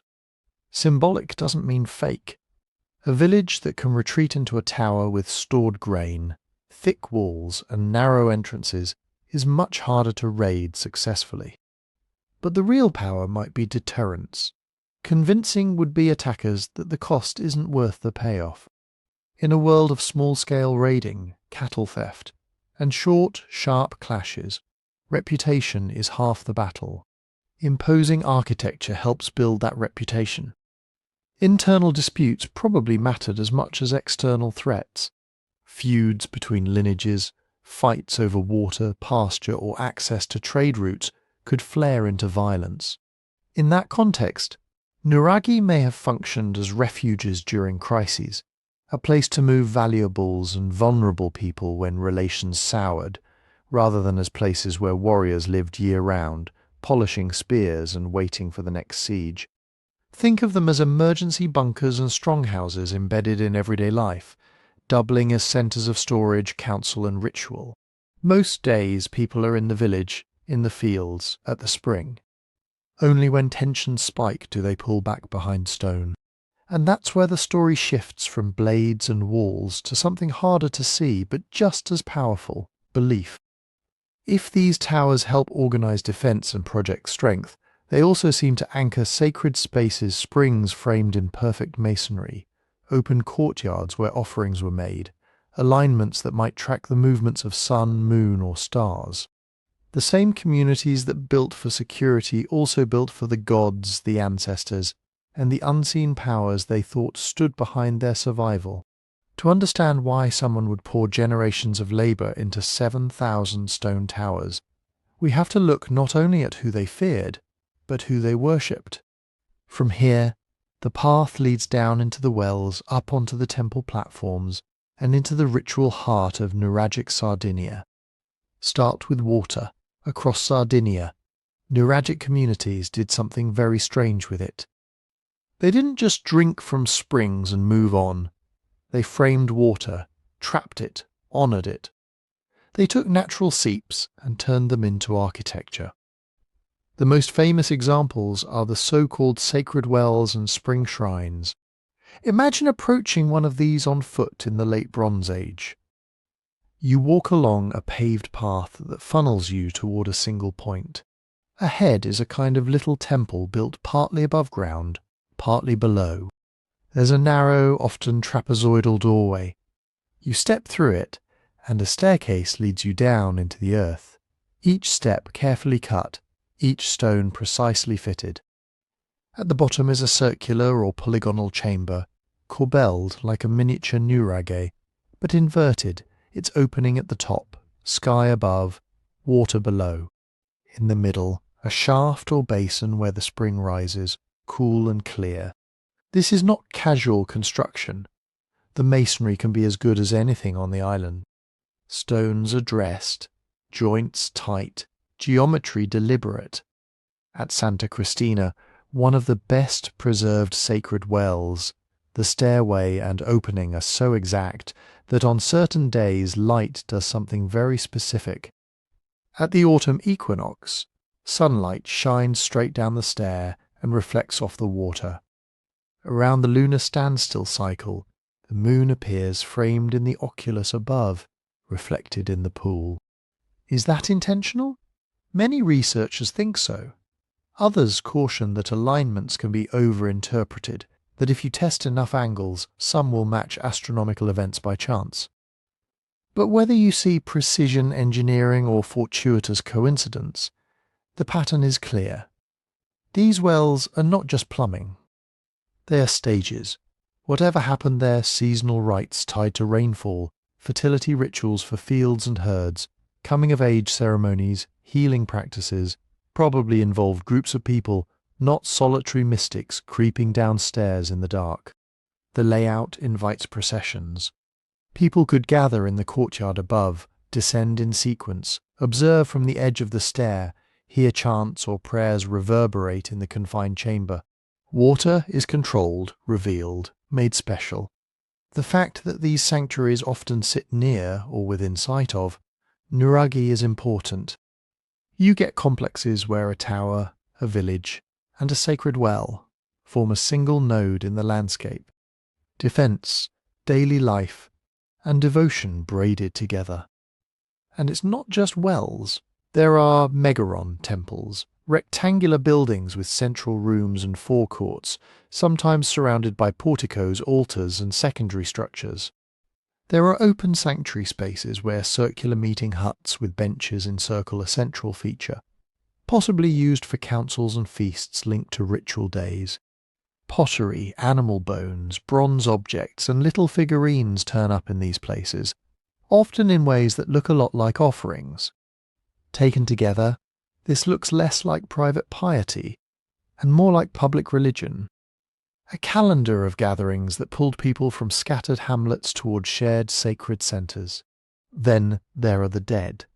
If the wells and temples tell us what Nuragic people asked from the gods, the graves hint at how they thought about their ancestors. Across Sardinia, long, low stone monuments known as giants' graves stretch over the landscape. The nickname comes from later folklore that imagined enormous beings buried there, but in reality, these are collective tombs. Their core is often a long gallery built in slabs or masonry where the bones of many individuals accumulated over time. At the front, an imposing curved facade of upright stones forms a sort of open embrace. In the centre, a taller, often carved stele may mark the symbolic entrance. Inside, the burials are not like neat modern cemeteries. Bones were moved, rearranged, added to, individuals mingled. This is ancestor veneration as a group affair. You are not alone in death. You join a lineage. What actually happened at these tombs? We don't know.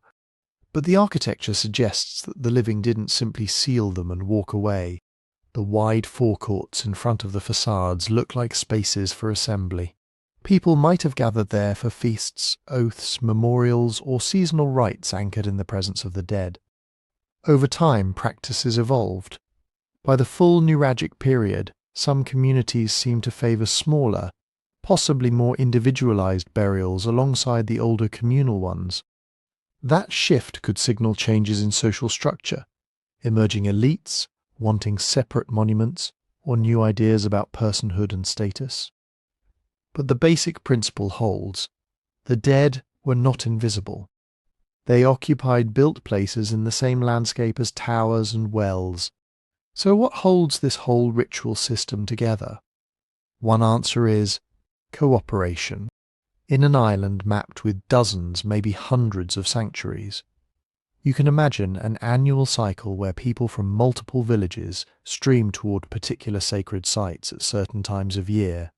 Water rites at spring sanctuaries when rains should come. Harvest feasts at temple complexes. Commemorations at ancestral tombs. Trade, marriage negotiations, and political deals happen in the margins of sacred time. Shared ceremonies are social glue.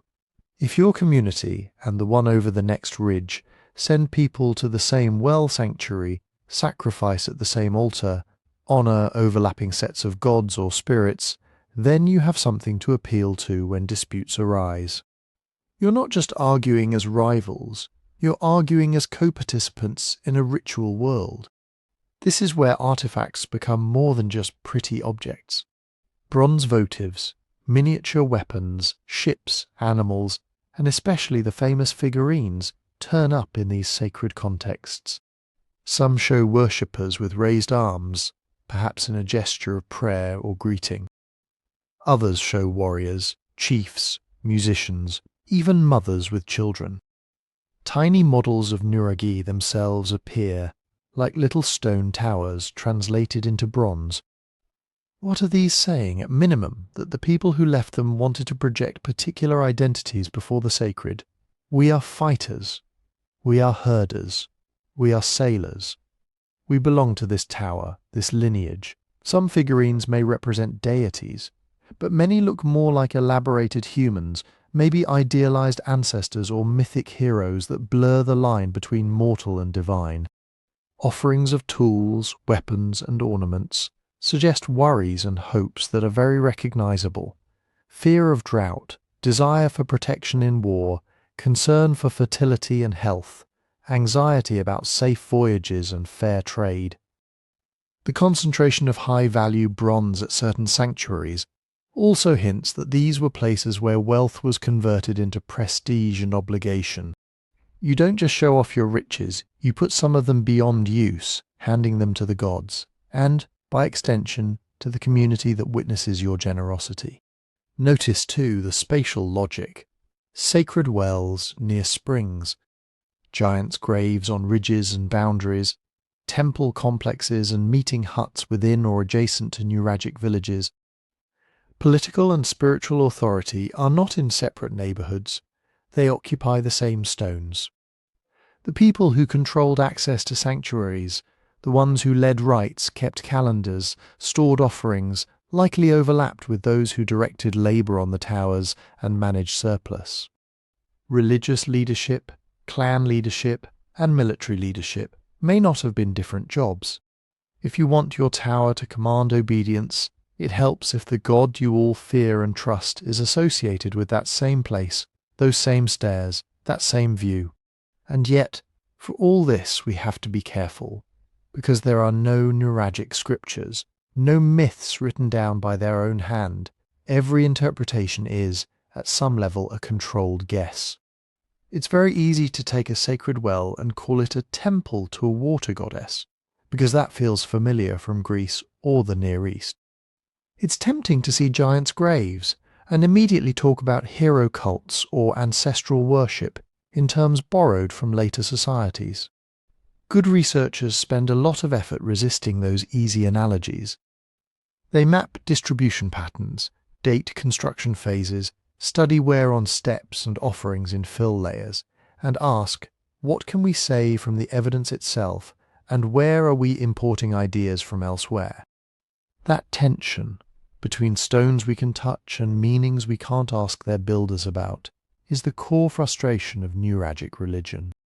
We can trace where people walked, where they gathered, where they poured libations or left bronzes. We can see the choreography of belief etched into architecture. But the stories they told in those places, the names they whispered to the water or to the dead, are gone. And that means to understand this civilization, we have to become very good at inference and very honest about our blind spots. Which raises an uncomfortable question. If everything we know is filtered through our own assumptions, how do we keep from simply seeing ourselves in their ruins? That question doesn't just haunt religion. It shapes everything we think we know about the Nuragic world, especially when we turn to the one thing they never left us, their own words. When we say the Nuragic people left no written history, we're not claiming they were mute or incapable of complex thought. We're saying something much more specific and, in a way, much more frustrating. There is no surviving text written by Nuragic people for Nuragic people that tells us who they thought they were. No chronicles of kings, no law codes, no hymns, no foundation inscriptions carved over temple doors, no clay tablets in storerooms, no bronze plaques nailed to beams. Not even a casual graffito we can confidently say was penned by a local shepherd carving a joke into a wall. What we do have are echoes, mentions from outsiders, a few markings that might be letters or might be something else, place names that sound old, but whose origins are wrapped in layers of later language. It's like hearing a conversation through 3 closed doors and trying to reconstruct the plot. By the first millennium BCE, Sardinia is no longer isolated. Phoenician traders are stopping along its coasts. Greek sailors know it's there. Italic peoples across the water are starting to take an interest. All of these cultures use writing. All of them leave inscriptions. And sure enough, in the coastal zones, especially in the south and west, where Phoenician and later Punic settlements appear, we start to see writing on stone and pottery. Phoenician letters, Punic dedications, later on, Latin inscriptions. But those are their words, not the island's original voice. Could some Nuragic people have learnt to read and write Phoenician or Greek? Certainly, it would actually be surprising if nobody did. Local elites dealing with foreign merchants had every incentive to master the scribal tools of trade and diplomacy. Some might even have hired foreign scribes to draft contracts or dedications on their behalf. The key point is, literacy can be narrow. You can have a handful of bilingual intermediaries at ports and sanctuaries living in a largely non-literate society. A short Phoenician inscription on a seaside altar doesn't automatically mean that farmers in the interior, still clustering around Nuraghi, were keeping written records of harvests or genealogies.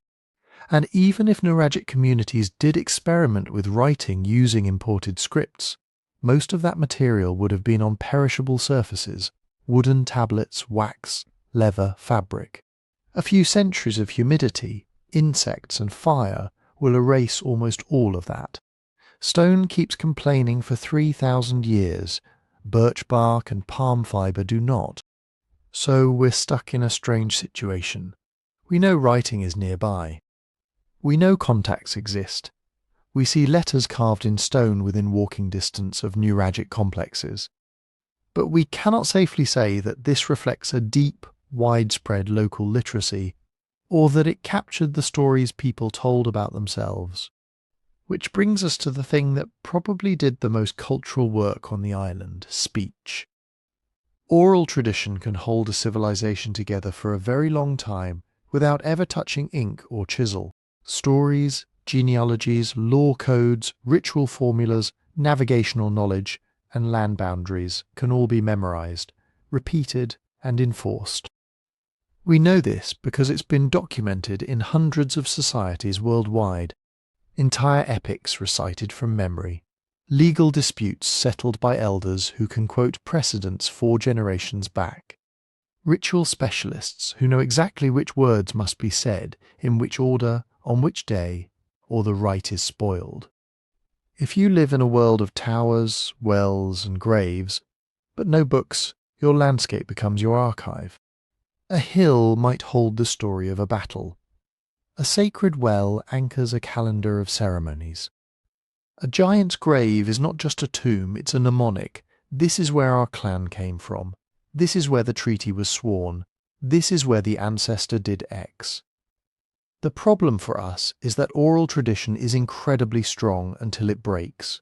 Conquest, disease, language shift, religious change, these can interrupt the chain of transmission in just a few generations. Once the last people who remember the old stories are gone, the monuments remain, but the meanings detach. At that point, archaeology becomes the loudest surviving voice. This is why, for Nuragic Sardinia, trowels and total stations end up standing in for scribes. We look at layers of soil instead of lines of text. We analyse ceramics, bones, pollen, metal compositions, and architectural phases. We map where towers stand, where sanctuaries cluster, where imported goods pile up. But archaeology can't tell us what people called themselves. It struggles with motives, intentions, and nuance. It can show that feasting happened in front of a tomb, that cattle were slaughtered at specific times, that someone deliberately deposited a hoard of bronze figurines in a well. It cannot whisper the prayers they said as they did it. So we turn, reluctantly, to outsiders. Greek and Roman authors do eventually talk about Sardinia and its inhabitants. But by the time their pens touch papyrus, Nuragic civilization is already centuries into transformation under Phoenician, Punic, and then Roman influence.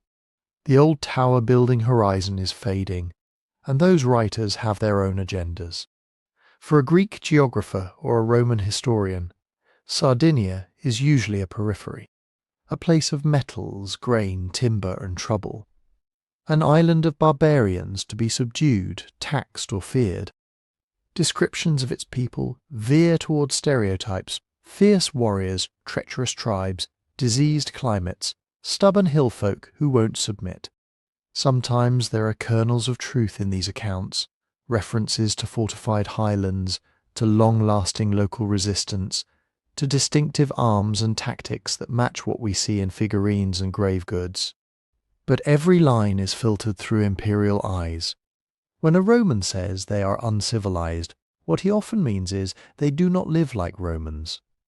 We also have the whisper, thin evidence of language. Some modern Sardinian place names and dialect words may descend from very old pre-Latin strata. Certain coastal toponyms might preserve Phoenician or Punic roots, layered over an even older base. Occasionally, a fragmentary inscription turns up that doesn't fit neatly into known languages, sparking debates about whether it records something truly indigenous or just a weird variant of a familiar script. Iconography adds one more faint light. The bronze figurines and ship models, the carved stelae, the shapes engraved on stones, these are visual statements. A warrior with a certain helmet and shield, a woman with a particular hairstyle, a stylized tower repeated again and again. Scholars read these images like a script of symbols. Here is status, here is gendered role, here is some kind of deity or ancestor. But images don't inflect. They don't give you verbs and adverbs, irony or doubt. They freeze a pose and leave us guessing at the caption. So how do you build history out of this? Out of bones, walls, foreign opinions, and mute bronzes? By being extremely disciplined about how you connect the dots. Good work on the Nuragic world leans on multiple lines of evidence at once.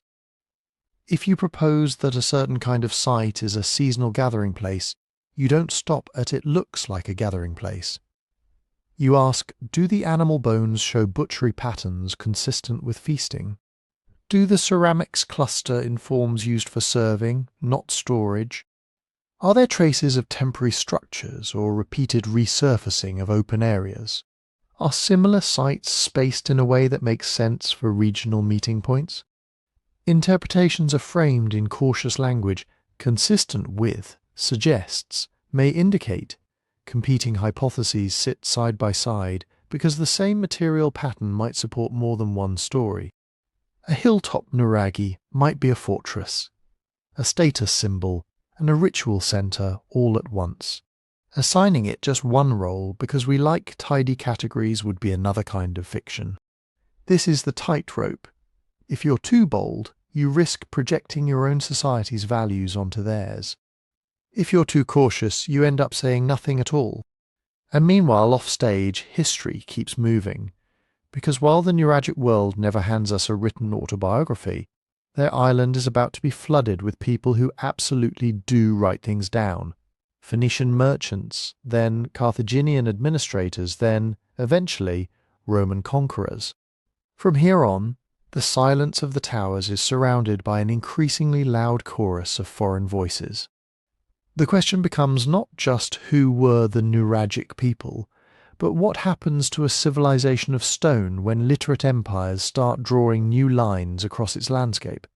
When those first Phoenician sailors began dropping anchor off Sardinia's shores, they weren't landing with armies and flags. They were showing up with scales and amphorae. From their perspective, Sardinia was one node in a much larger experiment. Stitch together the edges of the Mediterranean with tiny, repeatable points of contact. At first that looks very small on the ground. A protected cove, a beach good for hauling up ships, a freshwater source close by, maybe a simple jetty, a warehouse, a sanctuary to their gods. That's what colonization often looks like at the beginning in this world. Not marching columns, but a trading station. A place where you can safely leave goods, repair hulls, and come back next season expecting your partners to still be there. On Sardinia's south and west coasts, that pattern slowly hardens. Short-term anchorages become regular stopping points. Regular stopping points become semi-permanent emporia, little clusters of Phoenician-style houses and workshops tucked into coves, often within sightline of older Nuragic sites on nearby hills. Over generations, some of these posts grow into towns. You start to see street grids, public spaces, temples with familiar Levantine deities, Baal, Astarte, later Tanit, standing not far from landscapes dotted with Nuraghi and giants' graves. And who lives in these places? It's tempting to imagine a sharp divide. Foreigners in their harbours, Nuragic people in their towers, glaring at each other across an invisible line. Reality was almost certainly messier. Coexistence can take a lot of forms. At some sites, the archaeology suggests steady exchange. Nuragic ceramics and metalwork appear in Phoenician levels, while imported fine wares and exotica filter into inland settlements. Somewhere, people are haggling over copper ingots, wool, salt, leather, and maybe human labour. Intermarriage is another obvious possibility. A Phoenician merchant who keeps returning to the same bay every year may eventually marry a local woman or vice versa. Children grow up switching languages, moving between a coastal house with Levantine floor plans and relatives who still centre their world on a stone tower and a sacred well. Sometimes cultural blending follows. You get hybrid pottery styles. Local deities identified with foreign ones. Rituals that borrow elements from both sides. In other places, the relationship may be more tense. Raids on storehouses, disputes over grazing land and timber, sudden burns in the archaeological record that might mark episodes of conflict. What we don't have is a single tidy narrative where the Phoenicians arrive and X always happens. Each bay, each valley, is its own experiment in contact. Then the scale changes. Out of this web of Phoenician ventures, one city rises to dominate, Carthage on the North African coast. Founded by Phoenician settlers, it starts as one more western outpost and ends up running its own empire. For Carthage, Sardinia isn't just a convenient pit stop. It's strategy. Control Sardinia's ports, and you control part of the sea lane between North Africa, Iberia, and the central Mediterranean. You tap into the island's metals, its timber, its grain-growing plains. You deny those same advantages to rivals in Sicily, Etruria, or later Rome. So by the 6th and 5th centuries BCE, we're no longer talking about loose chains of trading posts. We're talking about a Punic, Carthaginian, political presence. Garrisoned towns, taxation, administrative systems that care about who owns what and how much they owe. You can see this shift in the ground. Ceramics change, more standardized Punic forms, mass-produced amphorae stamped out in kilns that supply wide regions. Burial customs change, tombs with chambered graves, carved loculi, and funerary assemblages that follow Punic patterns. Urban layouts change. Orthogonal streets, defensive walls, monumental gateways. Fortifications in particular tell a story. Some coastal settlements that began as open emporia now ring themselves in with walls and towers, designed to withstand sieges, launched not by local shepherds, but by rival fleets. The island is becoming a chessboard in bigger geopolitical games. What, in all this, are Nuragic communities doing? Again, there is no single script. Some groups seem to retreat into the interior, doubling down on highland strongholds and hilltop sites far from Carthaginian harbours. You can read that as resistance, or simply as a choice to stay plugged into older regional networks, rather than new maritime ones. Other communities appear to integrate quite deeply. In certain Punic towns, local material culture doesn't vanish overnight. Nuragic-style objects, building techniques, and perhaps even social structures persist behind facades that look to an outsider comfortably Carthaginian. It's entirely possible that some families whose ancestors built Nuraghi end up serving as local elites within the Punic system, collecting rents, mediating disputes, perhaps even dedicating offerings to Carthaginian gods while maintaining quieter loyalties to older cults at rural sanctuaries. There is also room for outright resistance. Classical sources, biased as they are, hint at rebellious Sardinians giving outside powers constant trouble. Archaeologically, episodes of destruction, hurried abandonment, or unusual concentrations of weapons can mark places where negotiations broke down and violence took over. The net effect is a patchwork. In some coastal regions, power centralizes. Carthaginian institutions, temples, councils, magistrates shape daily life. Tribute flows outward, imported goods and ideas flow in. Inland, especially in more rugged terrain, traditional patterns hold on longer. Local autonomy remains strong, even if people are trading with, fighting against, or marrying into Punic communities. Over time, the island's identity becomes layered. A person might be simultaneously a member of a clan that traces its origins to a specific tower, a subject of Carthage who pays taxes to Punic officials, and a participant in cults and markets that tie them into a wider Western Mediterranean world.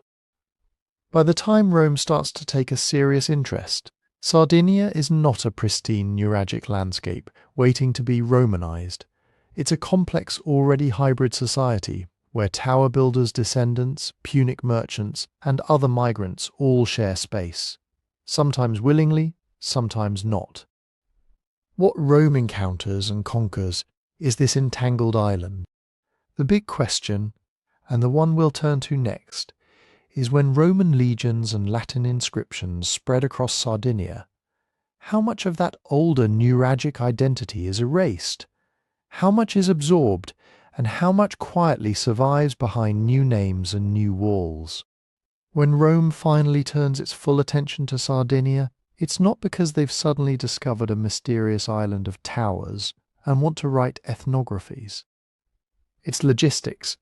By the 3rd century BCE, Rome and Carthage are locked into the series of conflicts we call the Punic Wars. Sicily, Corsica, Sardinia, North Africa, Iberia. These aren't just exotic names on a map. They're grain, metals, ship timber, and naval bases. They're stepping stones that decide who feeds their armies and who starves. Carthage already has its hooks in Sardinia, ports, garrisons, taxes flowing south. For Rome, that's a problem. Let your rival keep this big, resource-rich island, and you're letting them sit on your supply lines.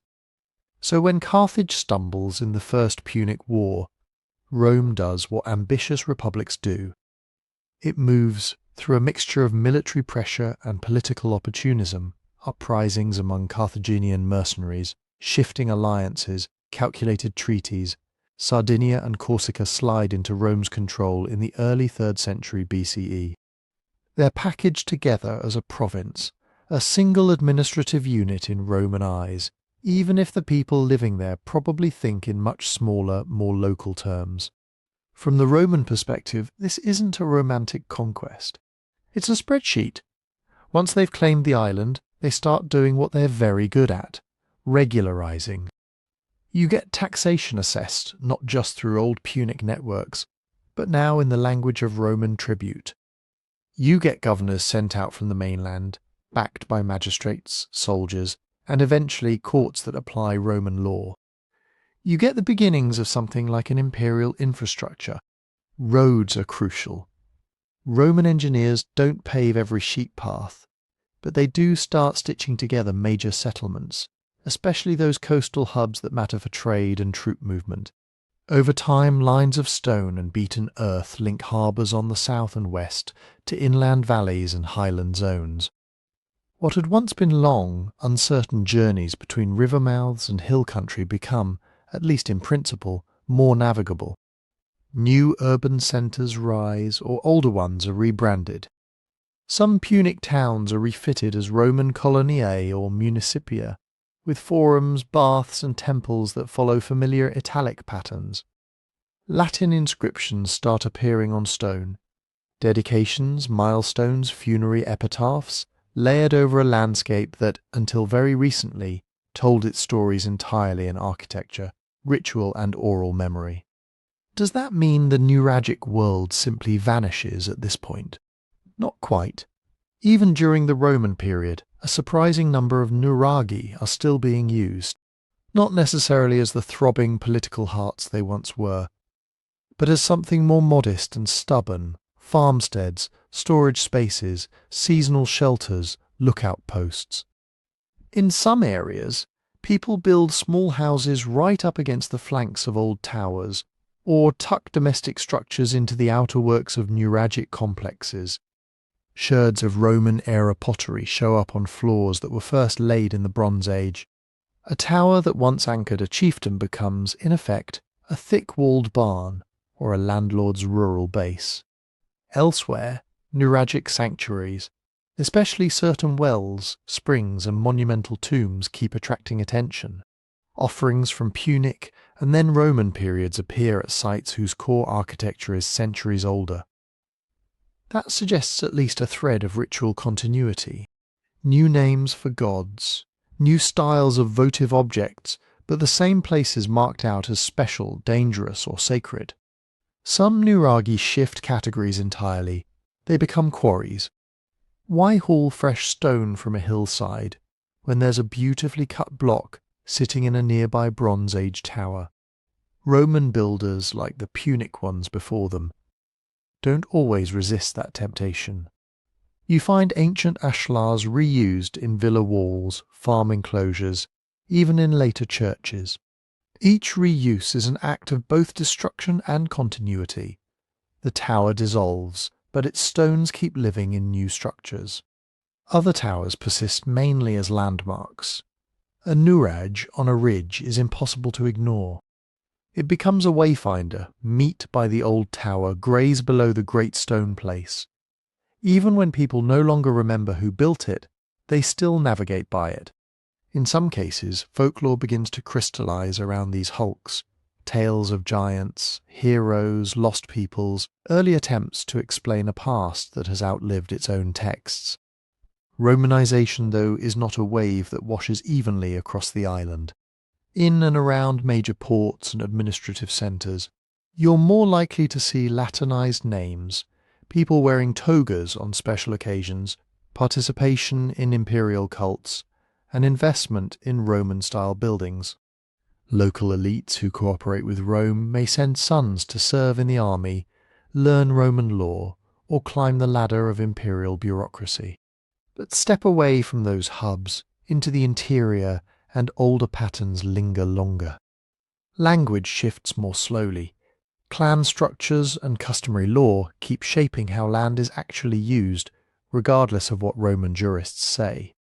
Seasonal migrations of herders still follow routes that were old when the Republic was young. A stone tower that Rome classifies as ruin might, to nearby villagers, remain the centre of a remembered territory. The fading of tower building itself is part of this broader shift. By the time Rome dominates Sardinia, nobody is constructing new Nuraghi. That trend had already declined in earlier centuries, under pressure from changing political economies and external contacts. Power is no longer best expressed by piling tens of thousands of stones into a single massive structure. Status is shifting into other media: imported goods, control of ports, literacy, alliances with far-off capitals. Security changes too. In a world of imperial garrisons, provincial boundaries, and organized legions, local stone towers are no longer the primary defense technology. Fortified towns, watchtowers built to Roman specs, and the implicit threat of Roman reprisal all reshape what it means to feel safe. The Nuragic model of power, territory articulated through a web of towers, gives way to a different kind of grid: districts, cadastral surveys, roads, So how do we know any of this, given that the tower builders themselves never wrote it down? Modern archaeology is doing the heavy lifting. Excavations at Nuragic sites that continued into the Punic and Roman periods reveal overlapping layers of use. Bronze Age floors cut by Iron Age hearths, capped by Roman storage pits. Ceramics, coins, metalwork, and construction techniques. Let researchers sequence those layers and watch functions change over time. Survey projects map where Roman roads likely ran, how close they pass to older Nuragic clusters, and which towers show evidence of reuse or deliberate dismantling. Isotopic studies on human remains hint at diets, mobility, and changing patterns of contact. Even the absence of certain materials in some regions, few imports, little Roman building stone, speaks to places where imperial influence remained relatively light. And yet, for all this data, big mysteries remain stubborn. We can trace that a particular Nuraghe was still in use under Rome, but we can't always say what stories people told about it, how they named it, or whether they thought of themselves as descendants of its builders or simply as inhabitants of a landscape sprinkled with ancient bones of stone. We can model the spread of Roman law and taxation, but the quiet compromises that happened in each valley, the handshakes, the resistances, the evasions, rarely leave clear marks in the soil. What survives most visibly are the stones themselves, and the way each successive culture has chosen to live with them, build into them, rob them, pray at them, or simply let them stand. In the next part of this story, we'll zoom out from Rome's paperwork and look again at the towers as they stand today, how archaeologists, locals and visitors are trying to read meaning from this landscape of ruins, and which questions about the Nuragic world still refuse to resolve into neat answers. So, before we dive into those questions that refuse to resolve, a quick note. If you like this kind of deep, story-driven history, I've turned some of these journeys into a book you can actually read, or fall asleep to. It's available now at sleepytimehistory.com, and for this week there's a discount running for viewers of this channel. If you want more long-form, narrative explorations of worlds like the Nuragic one, that's where to find them. Back to Sardinia. We've walked through towers, villages, wells, workshops, shrines, Phoenician ports and Roman roads.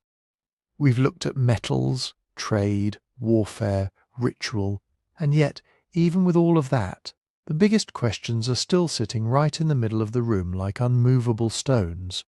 What were these towers really for?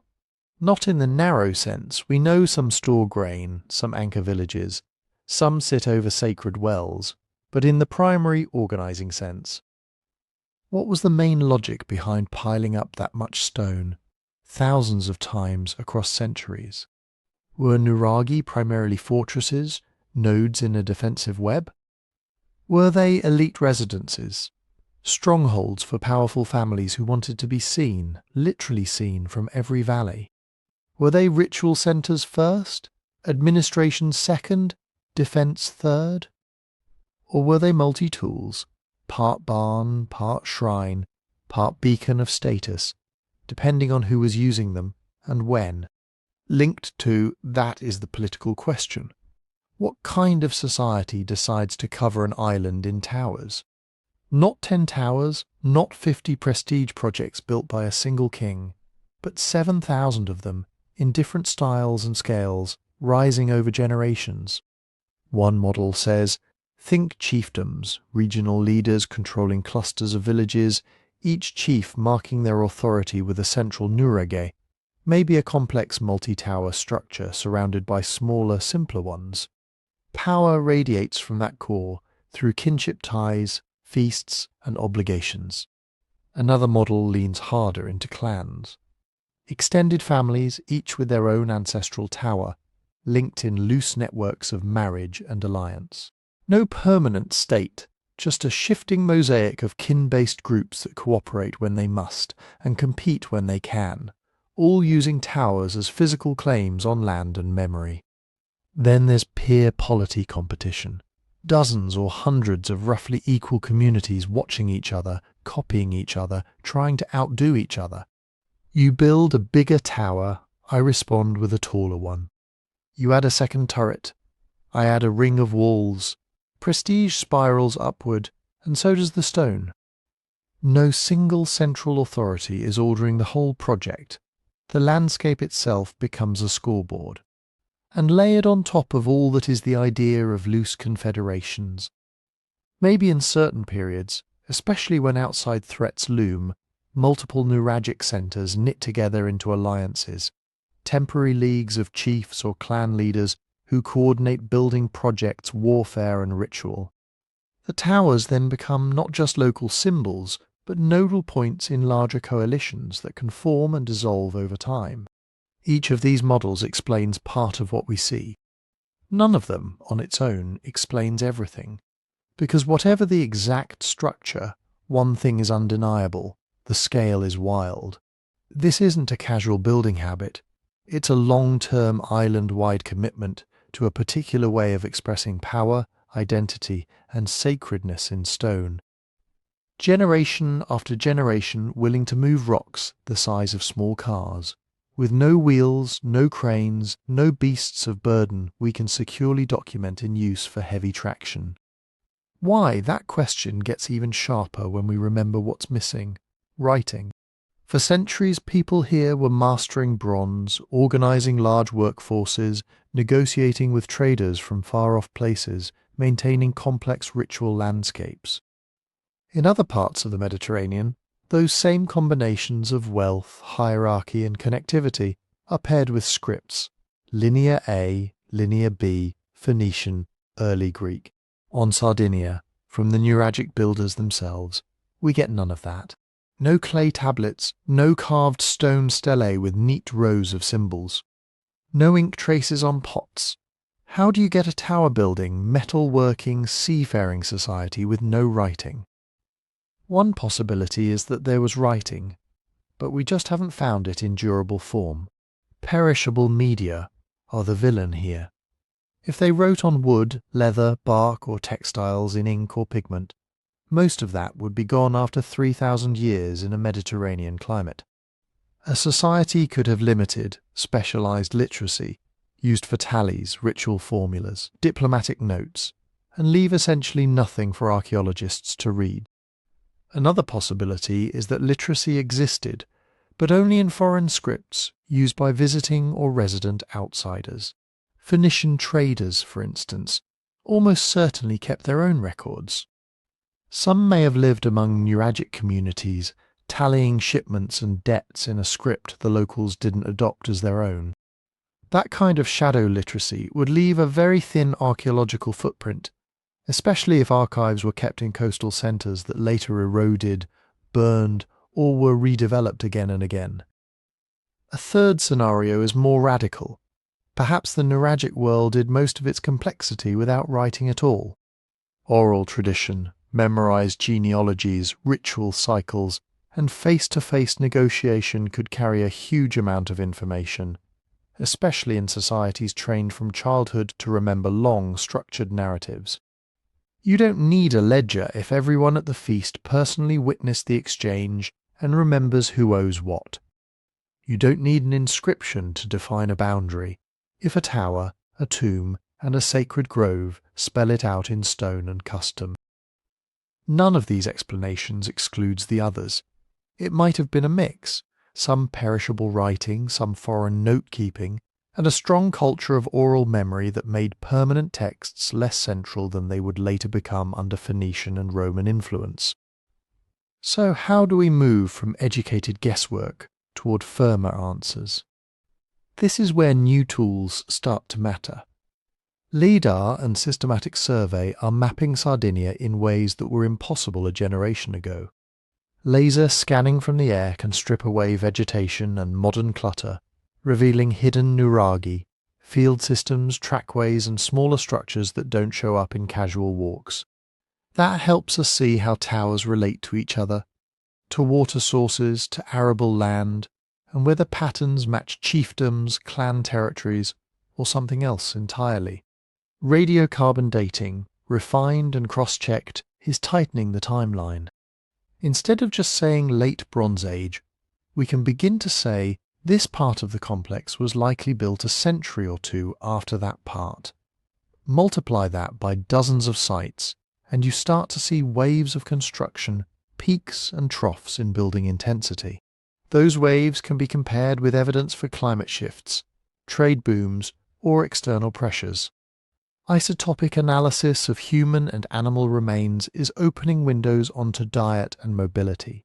You can cautiously see who grew up where, who moved, who ate more marine protein or meat, who subsisted largely on local grains and milk. Patterns of movement between coastal and inland sites, or between different tower clusters, can hint at marriage networks, seasonal migrations, and social obligations. Ancient DNA, when it's preserved well enough to study, adds another dimension. We have to be careful here. Sample sizes are still small, and it's easy to overinterpret. But genetic data can sometimes reveal degrees of relatedness within and between burial communities, shifts in ancestry over time, and instances of population continuity or incoming groups. That matters for models of chiefdoms versus more fluid clan alliances, and for understanding whether major changes in material culture reflect new people, new ideas, or both. Put all of that together, and you can see how fragile our current interpretations really are. One major new excavation of a well-preserved complex, with clear stratigraphy and good dating, could force us to rethink the sequence of tower building and reuse. A stash of inscribed objects, even a handful of scratched sherds from a shrine or storehouse, could shift the entire debate about Nuragic literacy and external contacts. A better map of invisible rural structures between famous towers could strengthen or weaken the case for dense chiefdoms versus scattered clan homesteads. Even a single undisturbed destruction layer at a key site, burned beams, collapsed roofs, crushed pottery, might tie Nuragic history to wider Mediterranean events we already know from Egyptian or Near Eastern texts, anchoring this silent island more firmly in the noisy chronology of its neighbours. For now we live in the gap between stones and certainty. We have towers without authors, sanctuaries without scriptures, political systems without manifestos. To understand them, we have to reverse engineer a civilization from its architecture, its trash, its bones, and the way later peoples reused and remembered its monuments. In the final part of this story we'll sit with that silence.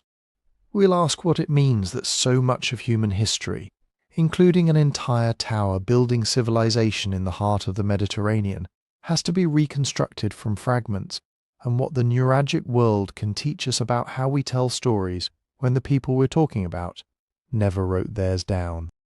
When you zoom out and look at all of this together, a coherent, if quiet picture starts to form.